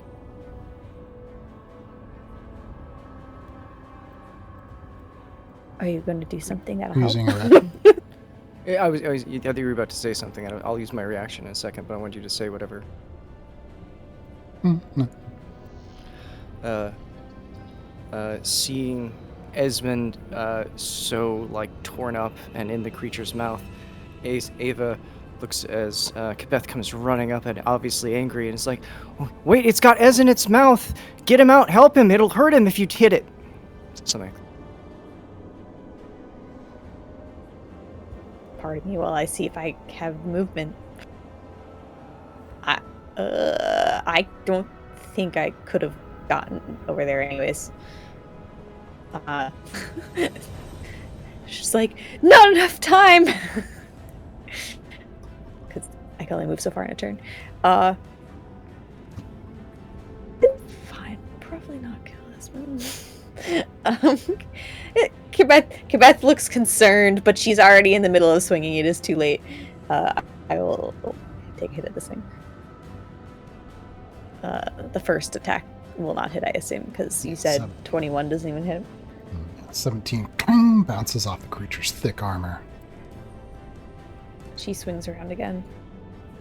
Wow, I'm rolling like shit Wow. tonight. Sparks illuminate that side of the room as the sword scrapes against the creature's armor, not penetrating. She furrows her brow, out of options, and that's where I'll end my turn. Actually, before I end my turn, I will yell, "Hey, you big thing! Come after me instead!" I make a more delicious snack. You do smell of pastries. Alright, anything else on your turn? Dun, dun. Peach pie. No, that was it.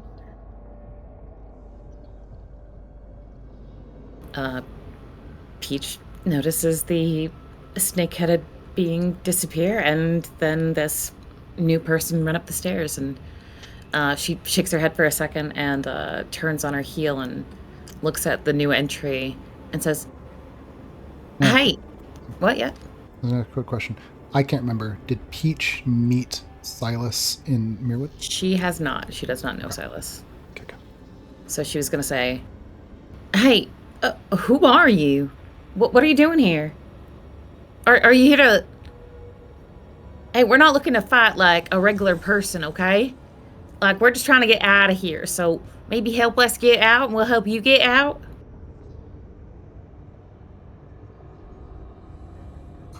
Silas will use their reaction.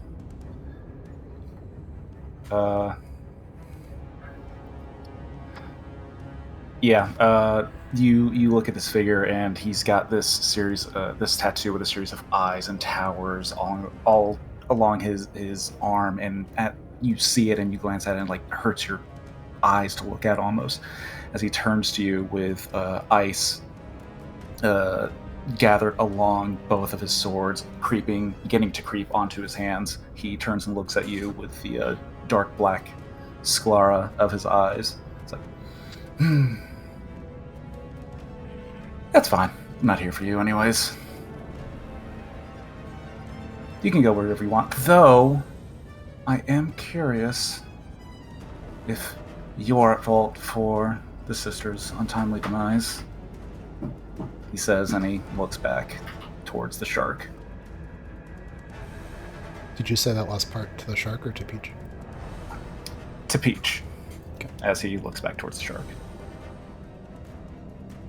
Yeah, Peach she'll just nod to Silas and she'll continue running up the side. She's going to use her dash to get just about parallel with Salinger, but not going to use any further action. Held action? Dodge action? Yeah, held dodge action, please. Well, held action or dodge action.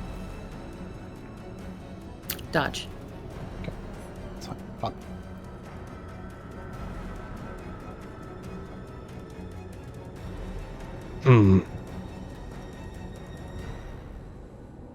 Does Silas look like food to a dinosaur?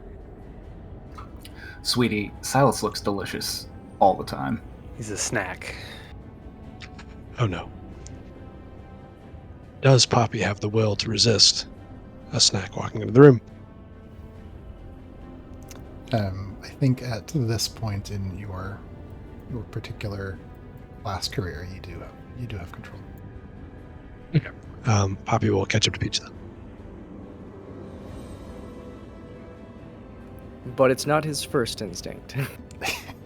It does require Poppy some. definitely does a double take, sniff, a drool, and then the cat running away kind of move. That's what will make that look.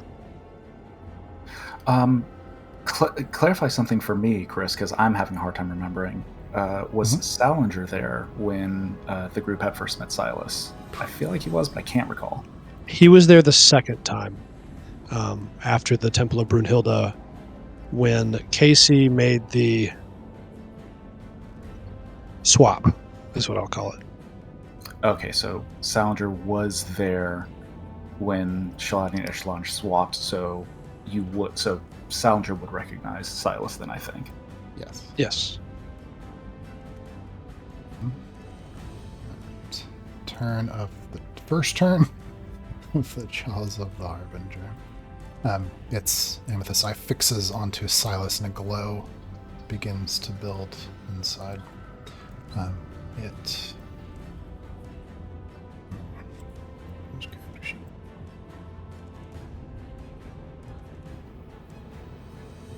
Yeah, it does not move. But instead begins to build a great energy within that eye.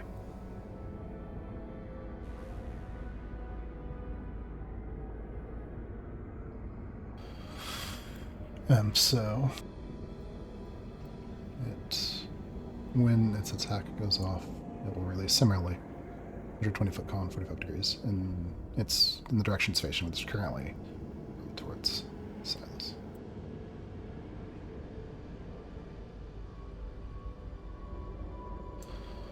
And for its action, it takes the dodge action.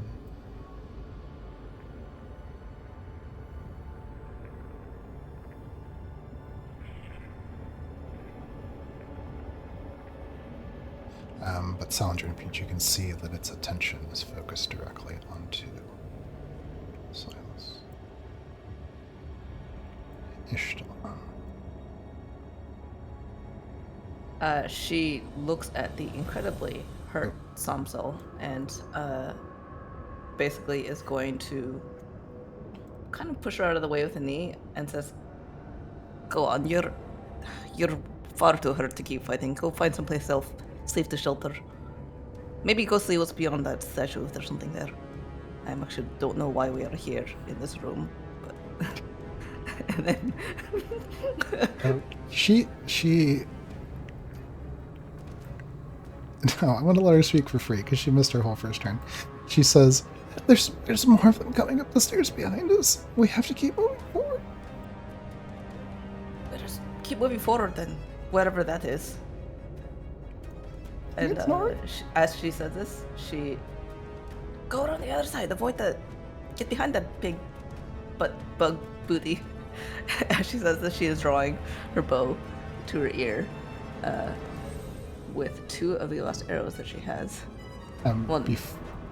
Before you take your actions, I need to actually roll that d8 for the end of Kabat's turn. And I'm not going to roll for like Peach and Salinger because they're not actually in this combat. Okay, did not happen. Continue. And I think I'm actually just going to use all of the same builds that I had before. This is not sharpshooter. However, well, yeah, okay, actually I'm going to use my bonus to give myself advantage as she takes in a deep breath and will attempt to hit.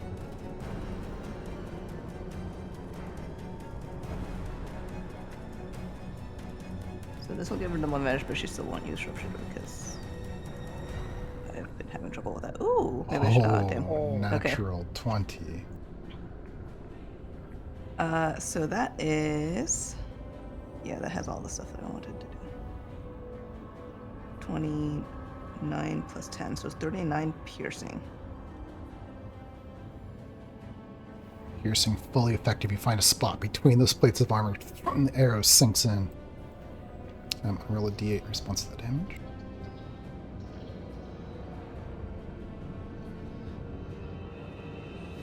And then she gets a little of satisfaction as finally an arrow gets through. However, she does not get advantage again on her second one, so this is just going to be a simple roll thing. Blank? Yep.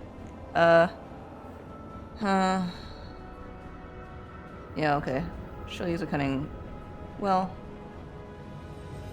No. I think she'll just let that lie.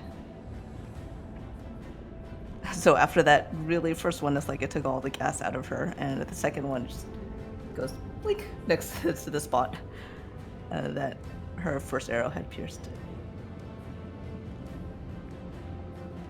And that is it for me.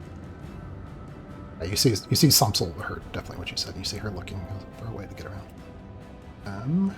End of Ishan's turn. Do a d8. You're still good. Doc, you're up. Okay. Every time the creature kind of takes these blows on it, it's just, her eyes are fixated onto Esmond, like just paranoid that it's just gonna clench its jaws and snap him in half. She's begins trying to get some magic up, sort of in a sense of desperation. She kind of closes her eyes for just a second, sort of pulling, and says, this is gonna be weird. And she begins casting magic, and the lights begin sort of very subtly around Esmond, and they start to build up a little bit more and a little bit more. And as it does, the lights flicker in a color that you probably can't quite describe. And it's as if Esmond sort of fades in and begins to change a little bit as she cast Polymorph. And Esmond turns into the Grace Aranakis. Yes. The entire time this is happening, as Ava yells at Esmond's thinking, weird is good. Weird would be good right now. Wait, what's that? No, maybe not as weird. Is this a gentle transformation, or is this the Arnakis bursts out of his body? No. I would say it is as if Let me make a recommendation. Okay. Esmond spins. His clothes become as though they're made of multi-hued light. Yep, he magic girls into it. I'll talk to you about a little bit more of the flavor, because I have something in mind, but I don't want to use it if it would stump or something. So yeah, but it is not. It is a. No. You can describe it. It's flavor. You can describe it. All right. Yeah, it is a weird combination. This magic is not just the light shifting within Esmond. It is the actual. The not just the air, but almost the reality. It's almost as if Esmond is being some version of Esmond. Maybe he's a dinosaur in a different plane. Who knows? I still keep my glasses. Yep.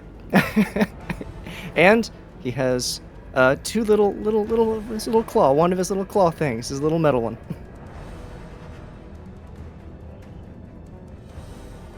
All right, Esmond. You look like an Aranakis, but I think a T-Rex is what you're skinned as, so you'll behave as such. Someone give me some stats to work with. I'm so excited. It's T-Rex step up. Ava is going to try to make her way. Yep. Gosh, I have to find. Oh wait, I've got a mini.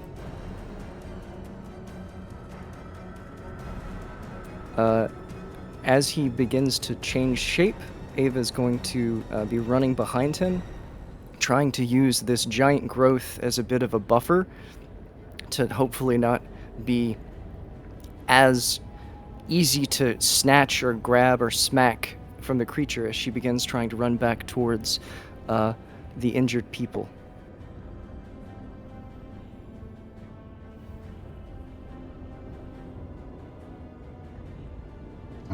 You get shoved out of the way.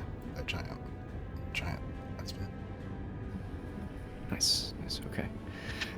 And she's like, she looks at everyone and says, "That's Ez. It's still him, right?" She says to him, sort of like looking back, knowing she hopes that did what she hoped it would.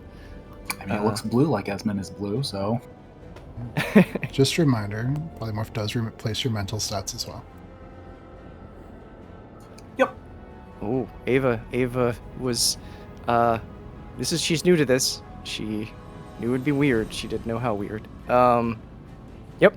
So she's just trying to run back south towards these people, and then, that's it.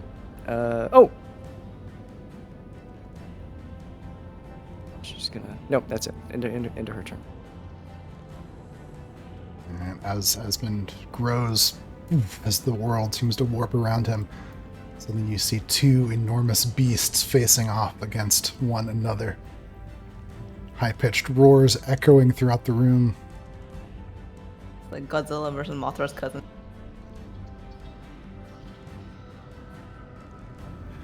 Anything else on your turn, Evan? No, if I could have made him Mecha Aranakis instead for his theme, I would, but I've never seen one of those, so Mechanical parts? Can I get it's T-Rex? Alright, end of his turn, nothing happens. Casey.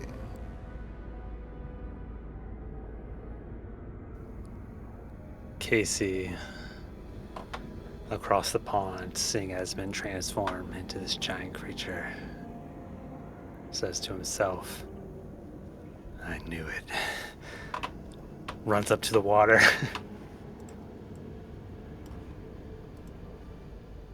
No, my secret. As he moves, he like straightens the greatsword on his back, rips off one of the elegant-looking gloves that Araya gave him, snaps 3 or 4 times. Finally, blue energy appears in his hand, and he touches the water once again to shocking grasp the water. Speaks the low word. 23 to hit. 23 hits. The damage will be reduced, but the creature cannot take reactions. 6 points of damage with the reduction. And yeah, no reactions till the start of his next turn.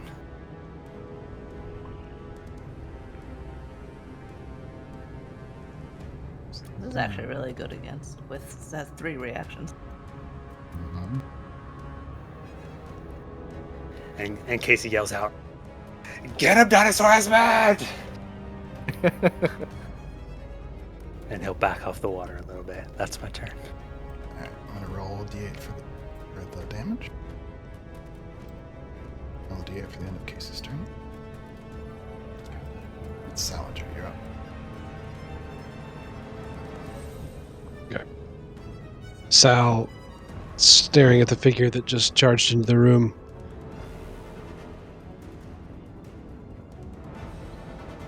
Are you here to kill that thing? And he points at the shark monster.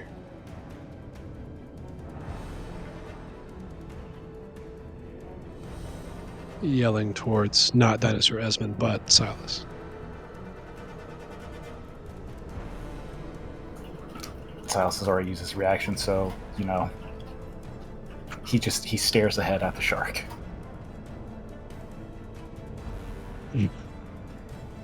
There's a frustrating yet attractive smolder, and he's going to run up towards the shark, but still hold his action, so he's in attack range of it.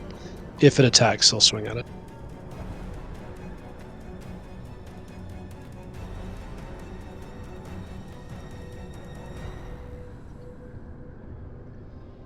You better be on our side, and the diamond. Oh, wait, shit, I didn't order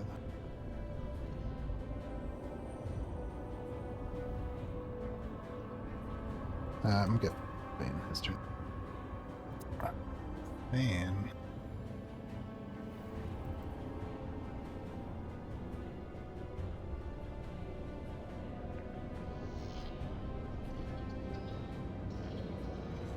Yeah, Finn's. Bane takes a step over to Somtel. Reaches out. Hold on there. Touches her on the shoulder. Using a point of his faith and Maiden's mercy to heal her for 21 points.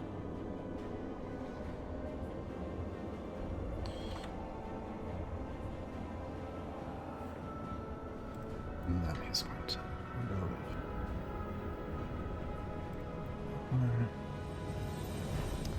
I think that would be all he's got.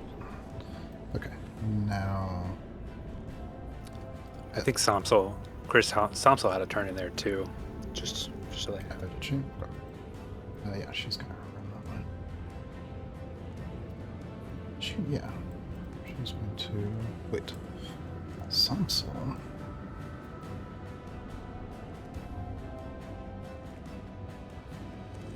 Yeah, she digs around on her backpack. She kind of spins around once trying to reach something she can't quite reach, and then comes out with a staff.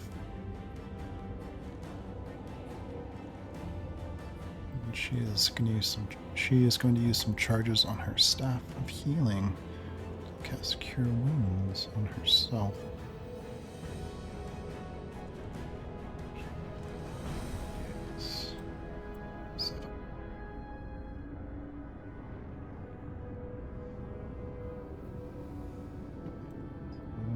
D8 plus.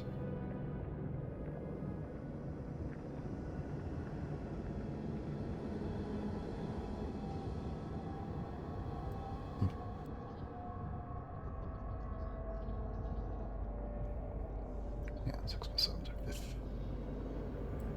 13? 13.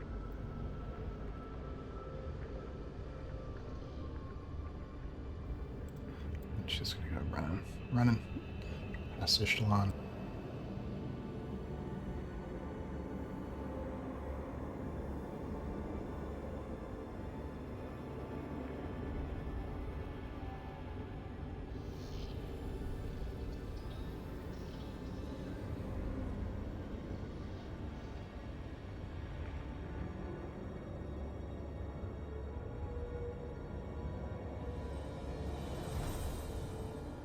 Action. It's about there.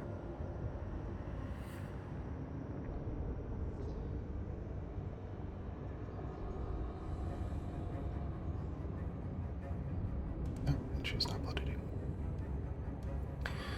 Alright, so end of Thane's turn. You can roll a d8. And, Sam's turn. Still good. Esmond, Clock. Dinosaur, Esmond. Mecha Dinosaur, Clock. Esmond. Go big, go stupid, gang. Let's go. I'm looking at the I'm T-Rex. so jealous. Haha. This is the happiest Esmond has ever been, I think, probably. No Ignorance thoughts. is bliss. Ignorance is bliss, that's what I'm saying. Head empty, just stop.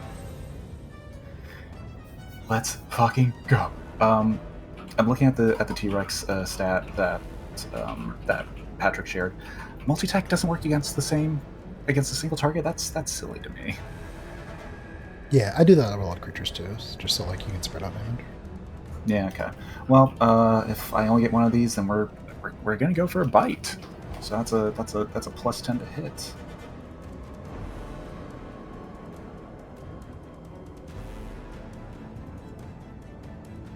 Yeah, that's a 16, so...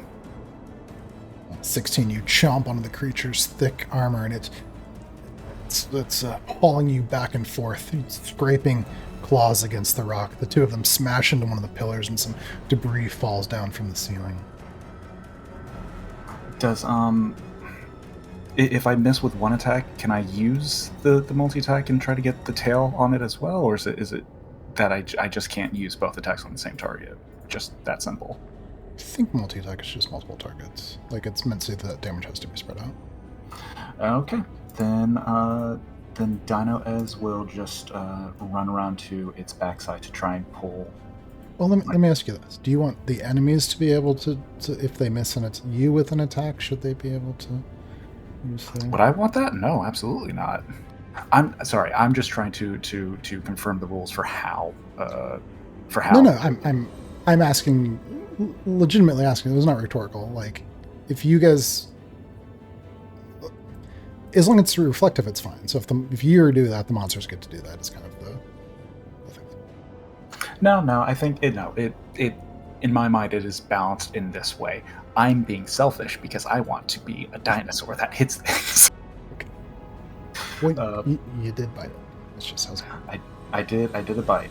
Esmond will run around in the pool to its other side, like trying to like drag its legs into the water with him.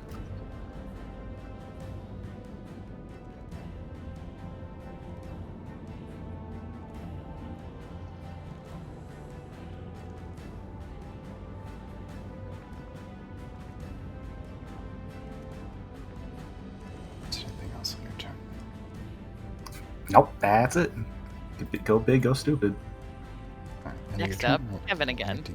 Can the T-Rex also do a grapple with his regular actions, or is it only limited to the stuff that's set?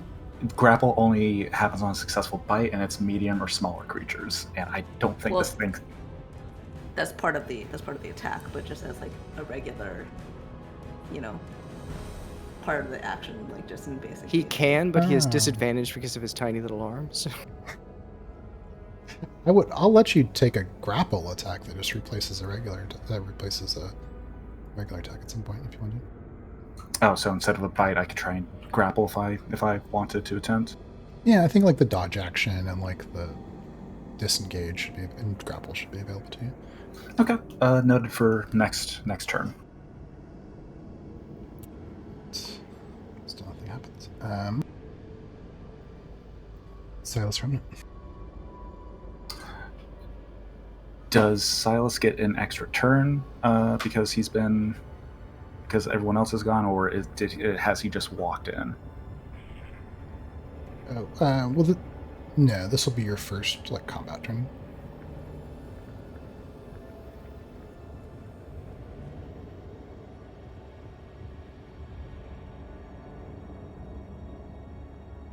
Peach uses her reaction to say, "Hey, we ain't heard it yet. Maybe, we're trying to negotiate our way out of it. Not telling you what to do, but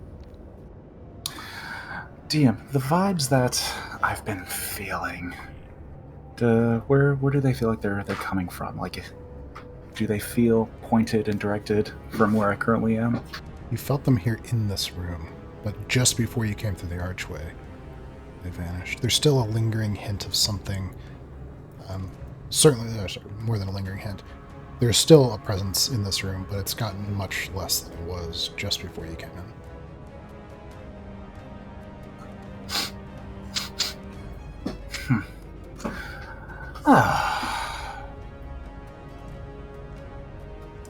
You.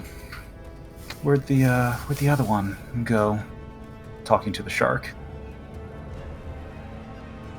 Oh, it only responds by staring at you and charging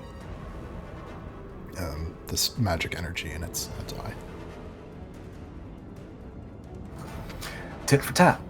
He says this, and he taps the ends of his swords together, and energy begins to warble, and this black and orange sludge almost begins to gather, and he pulls back one of his swords and launches a guiding bolt at first level towards the shark.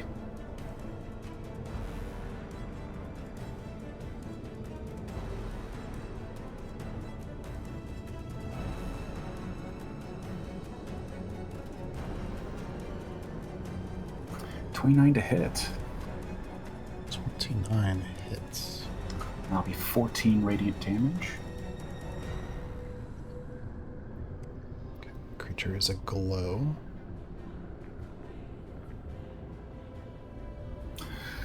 Fuzzball, do me a favor. Let's kill this thing and move on, please. Silas says as he Before you move, after the attack, roll a d8. Ooh, D8. No result.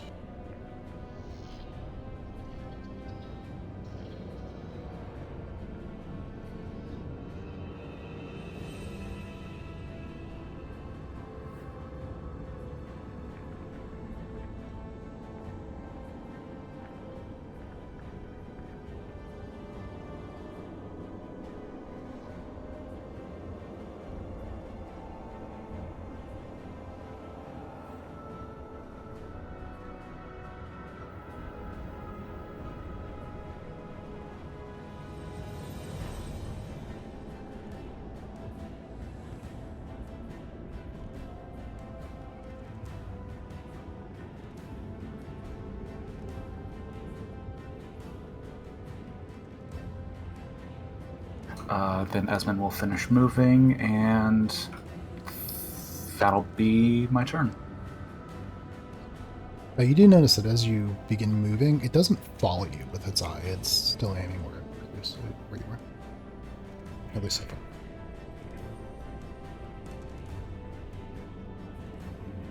after you return and roll a d8. Roll another d8? At the end of your turn. Because I had to roll one for earlier? I rolled one that we did damage, and then hopefully I did this right. Did I? Yeah. You had already. I don't know why we're rolling d8s. Damage. Oh, I'm the one rolling the d8, not you. Oh, excuse me. I'm sorry. Sorry, I'm rolling the d8 anytime a creature that's holding one of those monstrous attacks takes damage or a turn ends. Excuse me. Got it. Okay. Okay. Red Sand Destroyer begins its turn. It has not used its attack yet, so it will use it now.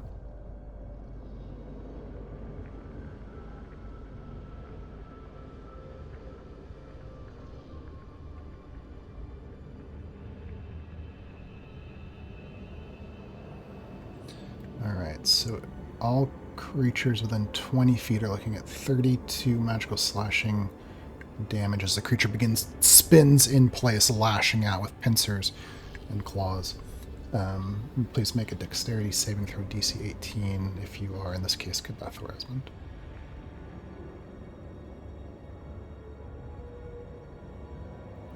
It's a natural one on the Dino Ez.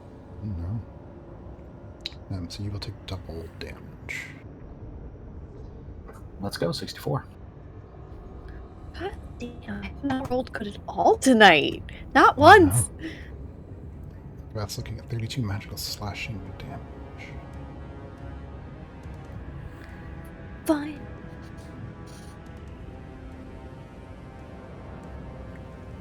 Now trapped between these two giant enemies.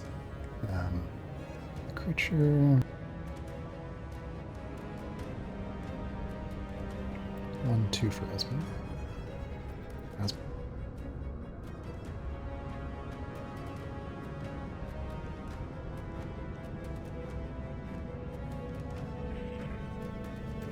Rotates over towards him. The ground makes as its large claws scrape against the ground, impacting, sending water flying. It is going to rear up and use its action to do a destroyer strike on Mecha T-Rex. Mecha Rhinoceros.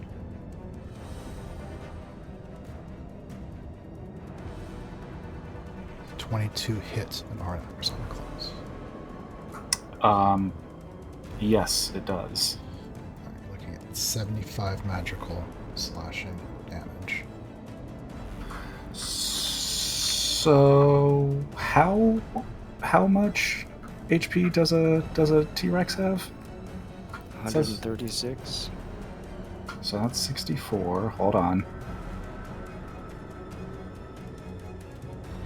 So what happens if someone gets hit out of polymorph? The overflow damage goes to the original hit points. So that would be 3 additional damage plus bloody to little Esmond, I assume. Interesting. Yes. Okay, Esmond is back, and worse for wear. Yeah, you see the pincers tear through the great Orinochus.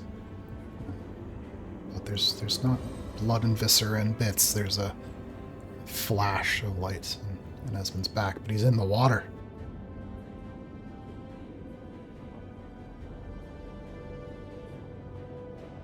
What's bloody? 7? Yes.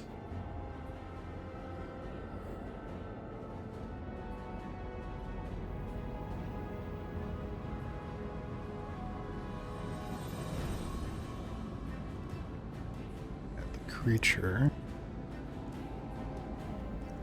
begins to prepare an attack. This one, everyone within 20 feet is safe, but everyone out to 60 feet is threatened by it.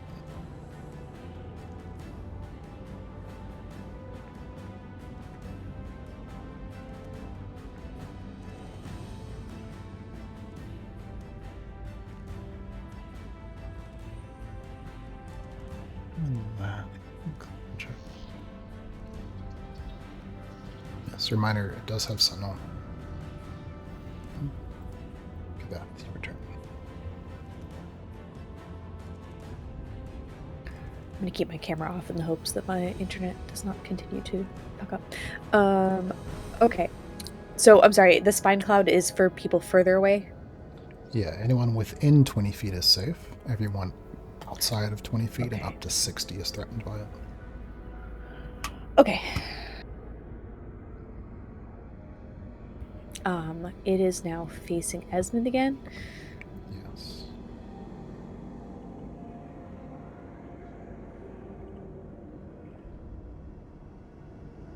Okay, I am moving.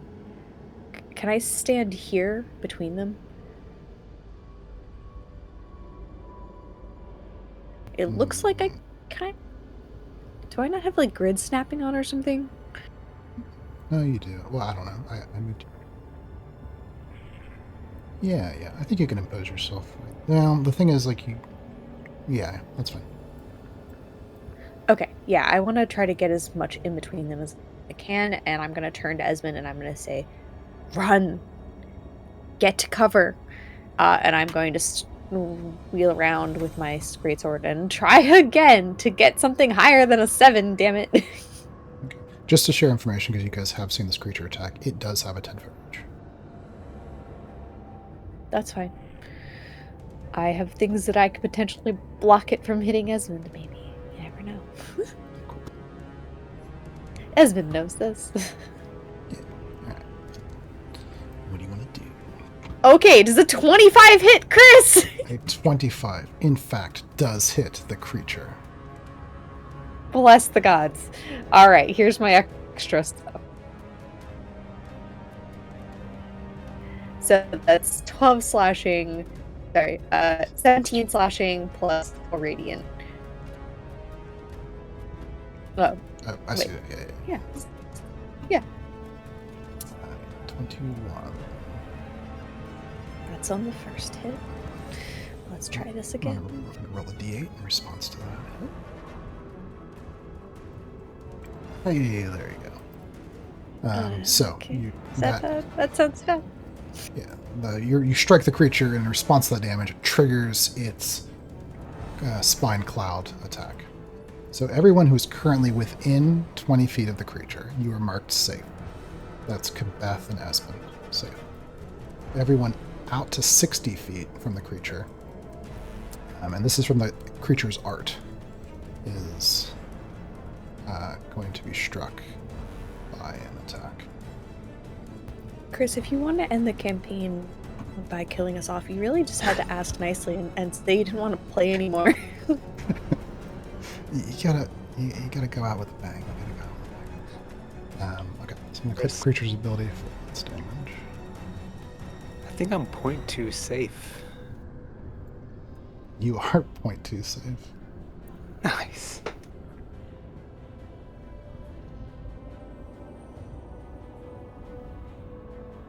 Hell yeah, Doc.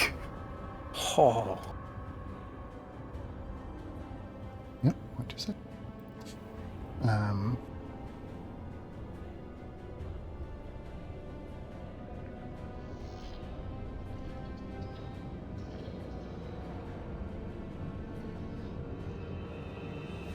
So 44 magical piercing damage.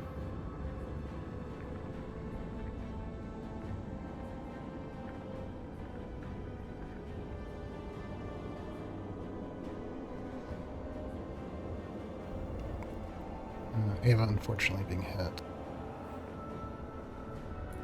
What? I got a natural 20. Nat 20. Oh, I did not see that. Natural 20, nothing for you. Yeah. Yes.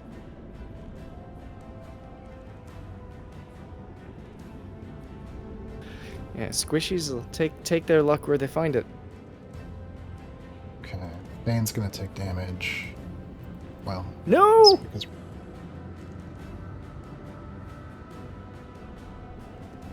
is this dexterity?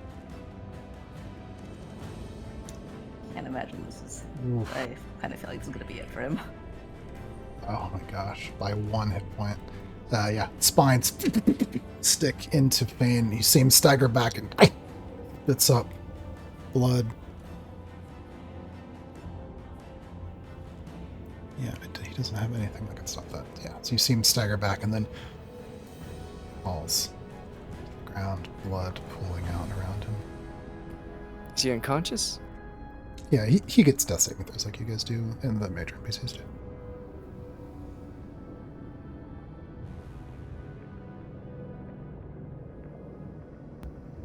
At a certain moment of day. Oh boy. He is at 0. Well, I technically can hit him one more time. Yeah, so his attack is spent, so he's not gonna do that attack again until his next turn. Or any attacks like that. Well, let's take another whack at this thing.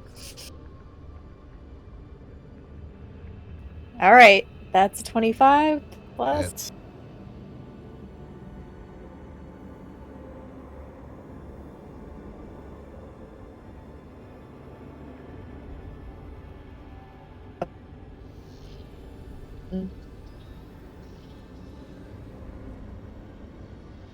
Did you?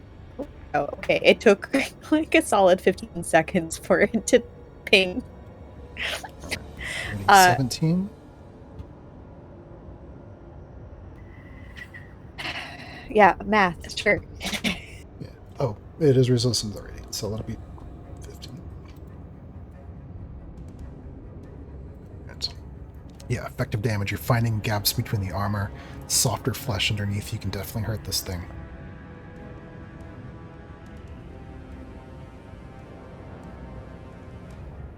That'll be my turn. I'm going to end my turn standing right in front of this thing. It's great. Meanwhile, Peach Pine. Peach is going to run forward a bit to the corner there. And as she does so, she's kind of going to be hollering to the others in the room. She's going to say, no, don't go don't kill it. I'm going to try something. And then she's going to try to charm monster. Ooh. This is a 4th level spell. Alright. Tell us what this looks like as you attempt to charm this monster. So Peach starts to approach it almost like she saw Sal approach Poppy weeks ago now. So she's coming toward it slowly and carefully, but she's singing as she does. And she's singing sort of like a nice, calming, lullaby-esque sound.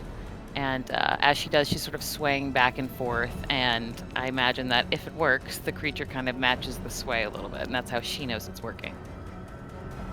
So I'm going to roll. It rolls a saving throws. Wisdom save? Wisdom save.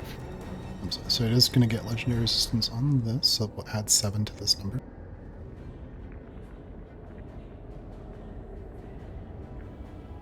Okay, yeah, it looks like it is going to pass. So you see, as you try to work your magic on the creature, you see it's so focused on Silas. Magic doesn't draw it in.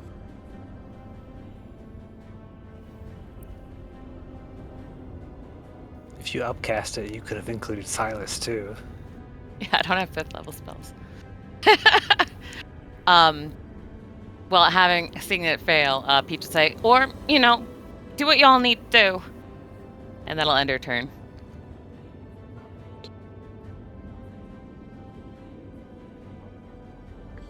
Now at the end of Peach's turn, roll d8. No effect. Donkey. I'm not seeing your rolls, Chris. Is that my end or? Oh, you're not seeing it? Hmm. It Yeah, I might don't be. It think might it's be. you.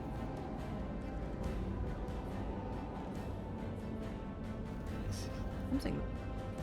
Oh, I apologize. Yeah, I saw the Can you- wisdom save. Can anyone see the d8 that I rolled after that? Yeah, Yes. Yeah, I saw it. You had a 7. might be my- just be. It might just be lag. Yeah. Yeah, let me check. Your turn.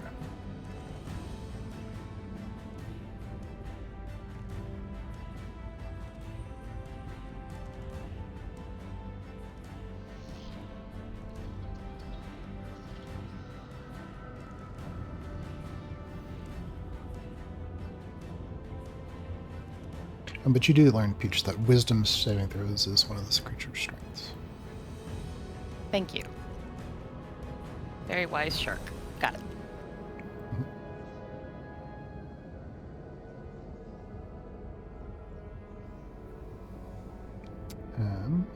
Sean, are you around right now?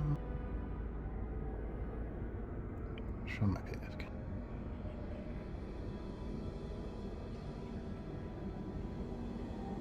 Yeah, I'm back. He's back. Poppy's turn. My eyes just decided to rest themselves for a minute. Yeah, Peach tried to cast Charm Monster on the shark, but it was a good try. It didn't quite work.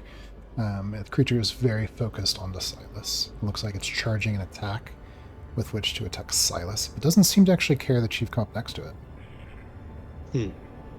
Poppy's going to glide over this pool next to the shark on the other side, readying her attack action.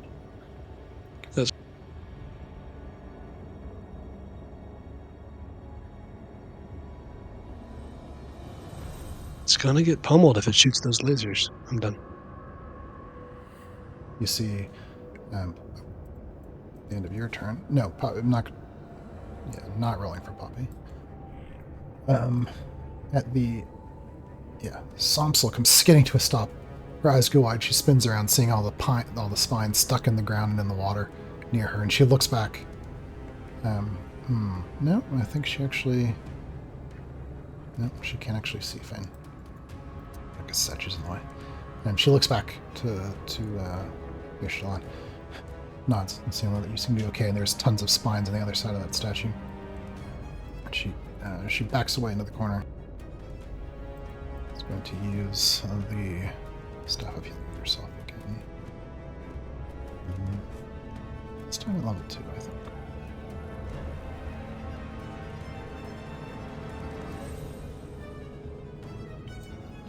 Where's the... this is... Where'd the roller change? No, I clicked advance and there's no way to go back.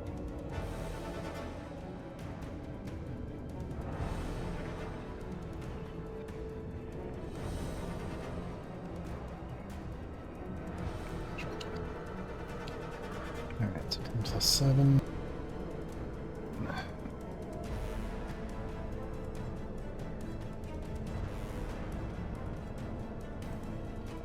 Alright, Somsel's looking much better. Huh. Chris, do you know how to get out of the advanced roller? Oh, it's all the way at the bottom.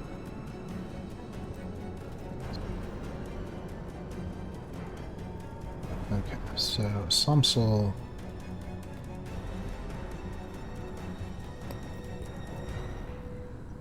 Yeah, she'll have used her bonus action in her good pockets to do that. No, she already had it in her hand, so she just does that. Bonus action, then...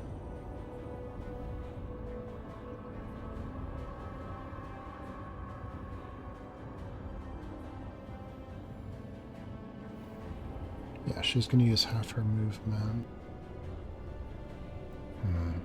Yeah, she's going to use half her movement. Oh, what's the range of magic missile? Do you know? It's like 120 feet, right? For magic missile? 120 feet. Okay, yeah. So she switches the wand, pulls out the smaller wand, and she's just shaking it. Come on. There's a spray of magic missiles that kind of fan out in erratic directions, swirling through the room, and they all converge on the creature, hitting it. And the magic missile comes.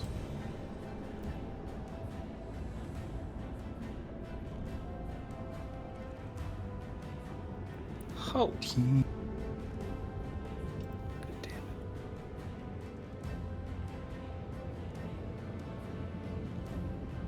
it. Yeah. And she goes, oh, we can do it.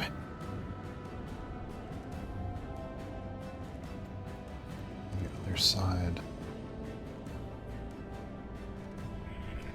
it is beginning the turn of the jaws of...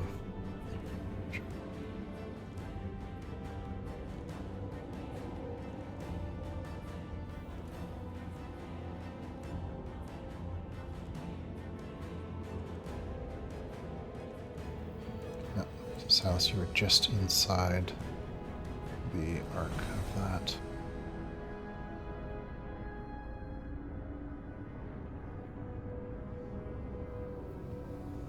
So you're looking at 27 points of force damage.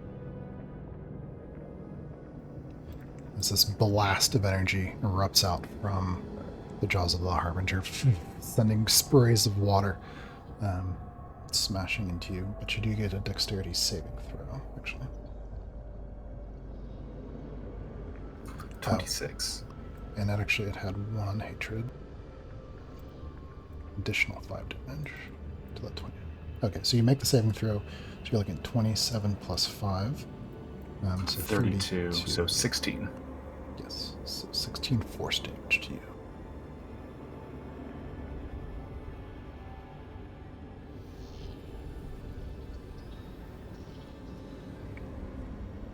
Oh, interesting. Forgot last time. The creatures going to take the dodge action. So remember that attacks against them are disadvantaged. Try to remember as well. But on its turn, it rotates towards you and it begins to charge an amethyst beam attack. Hey, but what about those held actions? Would you like to take any held actions? It just blasted Silas, right? Absolutely did. Okay, yeah. He'll take a swing, and Poppy will too. Salinger appreciates art at its finest. He'll do what he can to protect it. Such a Silas thing to say. I don't know how to completely respond.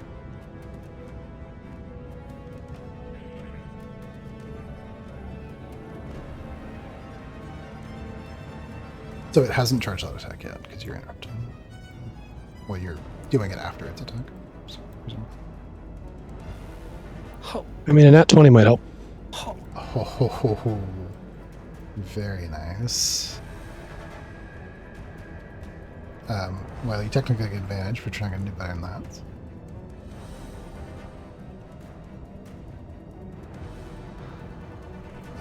Yeah, how much damage are we looking at? So that's 20 plus 3d6.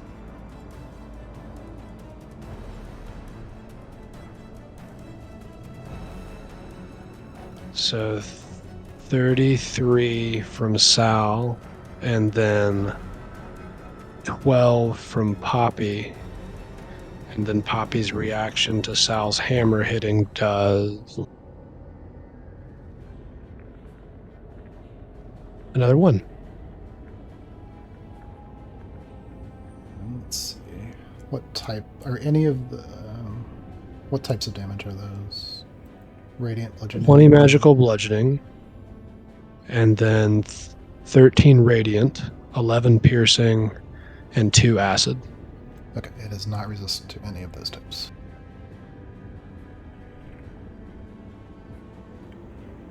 Okay.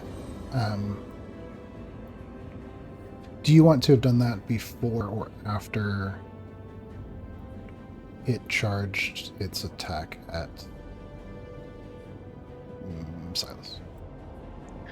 It was meant to be a reaction to it attacking, so I guess as soon as a weapon starts firing at Silas is when the swing would occur. So before it starts recharging. Sounds good. So no rolls then for setting off the attack, but it does do a different attack than it was doing before. As you and Poppy turn on it, there are rumbling roars from the creature, high pitched, low pitched at the same time, as though something deep from the bottom of the sea. And instead of using the amethyst beam, let me rename this.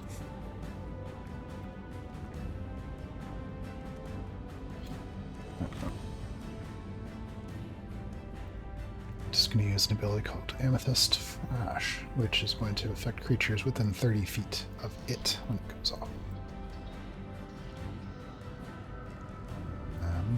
So it's currently holding that attack. And then it is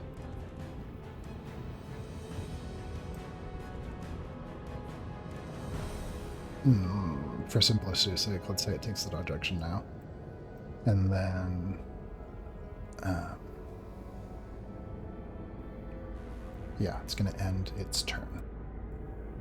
So now you see it's still charging that magical energy, but it's focused much more around itself and all of you around it, rather than Silas directly. Ishtalon, your turn. So the 1/2 movement to interact with an object hitter, can I use that? Feeding a potion to someone would be half a movement now? Or you can use an action, either one, whatever's more convenient for you. Okay. I think then that she takes a step forward, calmly drawing the string to her ear. She is going to just do a regular, if it's sneak attack and favorite foe, if this hits. And Hunter's Mark, of course, but no sharpshooter on this. 18, I assume, does not hit. And yeah, 18 bounces off. I'm gonna try again. Hey, that's Natural nice. 20 will do it. Nice. Didn't even use any advantage shenanigans. So this is F. 41 plus. I don't know why I'm having a really hard time with it. 41 plus 17 is 58. 58 piercing. And this one, I think, just shears through a little crevice in one of his head plates, leaving a little arrow fletching, but her quiver is now completely empty. Yeah. Arrow strikes true, sinking deep in the creature to only the fletching is sticking out. Incredibly effective damage. The creature is still not bloody. And then she hops down and kind of strolls over to actually she'll step over his body, to stroll over this way. And then kneels down and will use essentially the half of the movement from the dash action, if that is kosher, to dig a potion of superior healing out of her pouch and glug down Fane's throat. Awesome. Yep, that totally works. Slaps him on the cheeks and says, Hey, Rhea isn't even here. If you have to die, you're supposed to be doing it to defend her, right? Do you say that before or after you feed the potion? I say it so that he's conscious when she says it. How much you healing for? 25 plus if there's a bonus. Yeah, which is half of your total character level. So 32. Nice. Yeah, he gasps back to consciousness, taking a moment to kind of focus, looking up to you as you say what you say to him. He says, I can fight. I can still fight. That is it for me. Nicely down. Okay, it is 11:19. We're back at the top of the round. Does anybody need to go? Do you guys want to keep going? You're tired. I can go either way, but I probably won't be able to play next week, which is sad. Just don't kill me off. You'll be the only one that survives. Just come back into a room full of dead bodies. Oh, that's true. I'm supposed to be blocking attacks for Esmond. Well, then I guess you have to keep playing a little bit right now, Allie, because you've got to save Esmond. Let's keep going. Doc, it's your turn. Okay. Yeah, watching Echelon brings back Thane. She sort of nods and is like, she was clearly headed that direction. Not knowing much. Bloody, right? Yeah, I think I'm pretty sure. Is his vein still bloody? Vein still bloodied, yeah. Yeah, she runs around the other side of this pillar and sort of moves to sort of take cover behind it. It's like, Vane, stay down, keep low, and stay behind cover. And then she looks over the battlefield, and she's going to...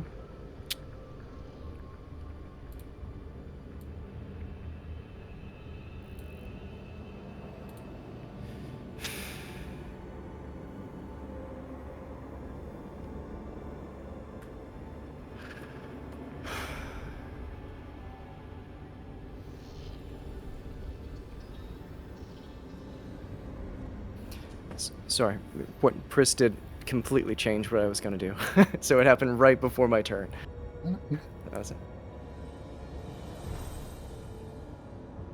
I was thinking of just leaving it up to you and just trying to wail more damage on this guy, but... Oh, it would... I thought it'd be nice for once. I'll tell you afterwards what I was going to do.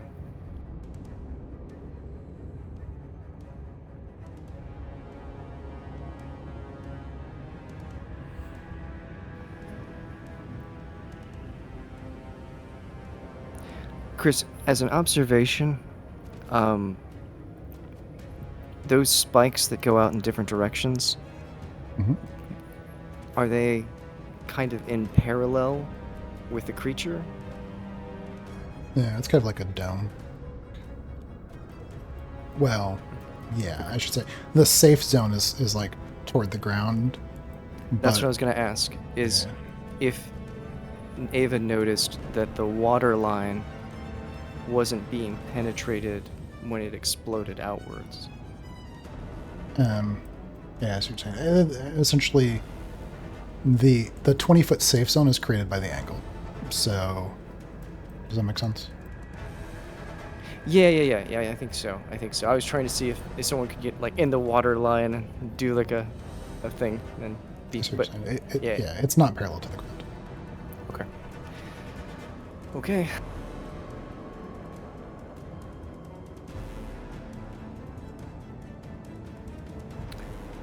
Yeah, Doc is just gonna hold her action here, actually.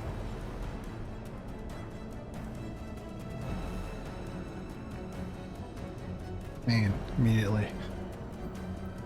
Are you bloodied, Ishtar? Man puts his hand on his own chest. Brunhilde, give us your strength. He is going to once again. He's going to main mercy on himself this time. Ooh, way worse. 16. Still bloody. Brunhilde's like, you're using that for yourself? Ick. Half his movement to get up. You see him look around. He's actually going to head for the same pillar that I did. You see him staggering forward. It's about there. Casey, you return.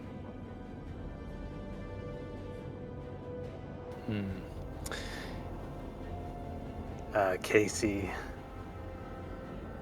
standing in front of this large flame, looks down at the shadow that he's casting in front of him and sees a grin appear just in front of him. And he smiles back and says, "You're right. More fire."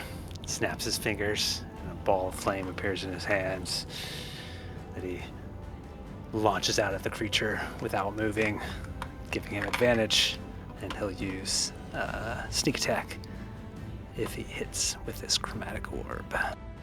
Excellent.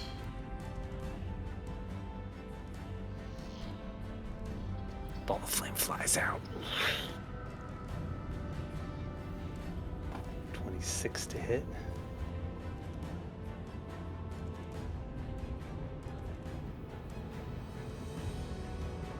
Yeah, the ball of flame strikes the creature and explodes. The light of the flames kind of like shines out across this pool of water as he's struck for 20 points of fire damage. I mean, his resistance does not matter against Casey. Does not. There's a blast of fire charring some of the creature's armor. It's still standing strong. And that is my turn. Salinger, your turn. Salinger has gone to bed. Oh, okay. Okay, we should probably pause here rather than. Agree.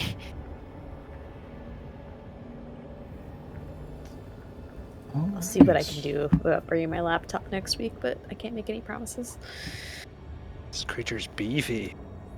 It's a beefy bug buddy. I don't know why y'all are having such trouble. It's been easy over here. You're just dealing with a land shark. I ain't got hurt or Thanks for a nothing, great and session. one of them left when I just said leave.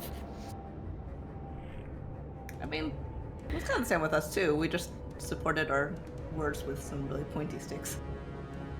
And some like And a dinosaur. I'm so sad that it was one round. He took over just 100. poor lad. But Yeah. Esmond would have died. You turning him into the Great Oranakas saved him. It doesn't feel worth it. No. Do we actually use overkill damage stuff? For polymorph, you did. Oh no! I meant like, if Esmond, at whatever low hit points he had taken 60 points of damage, would that just have instant killed him? Oh, if you take your max hit points and overflow, that'll definitely instantly. All right. Well then, yeah, he would be instantly smashed, I guess. Yeah. That actually wouldn't instantly kill Esmond. It would have to be more than that. Oh, okay, good. Still, one turn did like 140 plus damage. I didn't see that coming. I mean, you totally I think a saved lot of him. it's. Yeah. So far. I think it was just they pulled up with the one on the. Yeah, doubling it. Yeah, I'll blame the bad rolls. Gosh, damn it, Esmond. Well, good job, guys. Yeah, that opening round. Oh my gosh, like that creature was so cool too. You should have seen his character sheet. Demolished that thing. I mean, you can show us his character sheet anyway. Oh no, well, there's good reason I can't. Use it again. Yeah. Oh, Pris, what you changed? This close to using necromancy for the first time. And I was just like, well, all right. I was like, oh, that'll be so good. I was thinking about like, how do I do this? And then you're like, I saved him. And I'm like, It's like, well. she starts raising him. We're like, he's still breathing. What are you doing? She's like, no choice. He's a goner. He's got to be a zombie now. Turn him into a wraith. Just have him walking around, be like, you're not done. Back in the fight, buddy. Excellent. Well, good job, guys. Good Hey, folks. job. Was that the session? Did I miss it? Yeah. Did I miss the end on that? Sean needed to go. So, okay. All right. Good night. Bye. Good night, all. Thanks.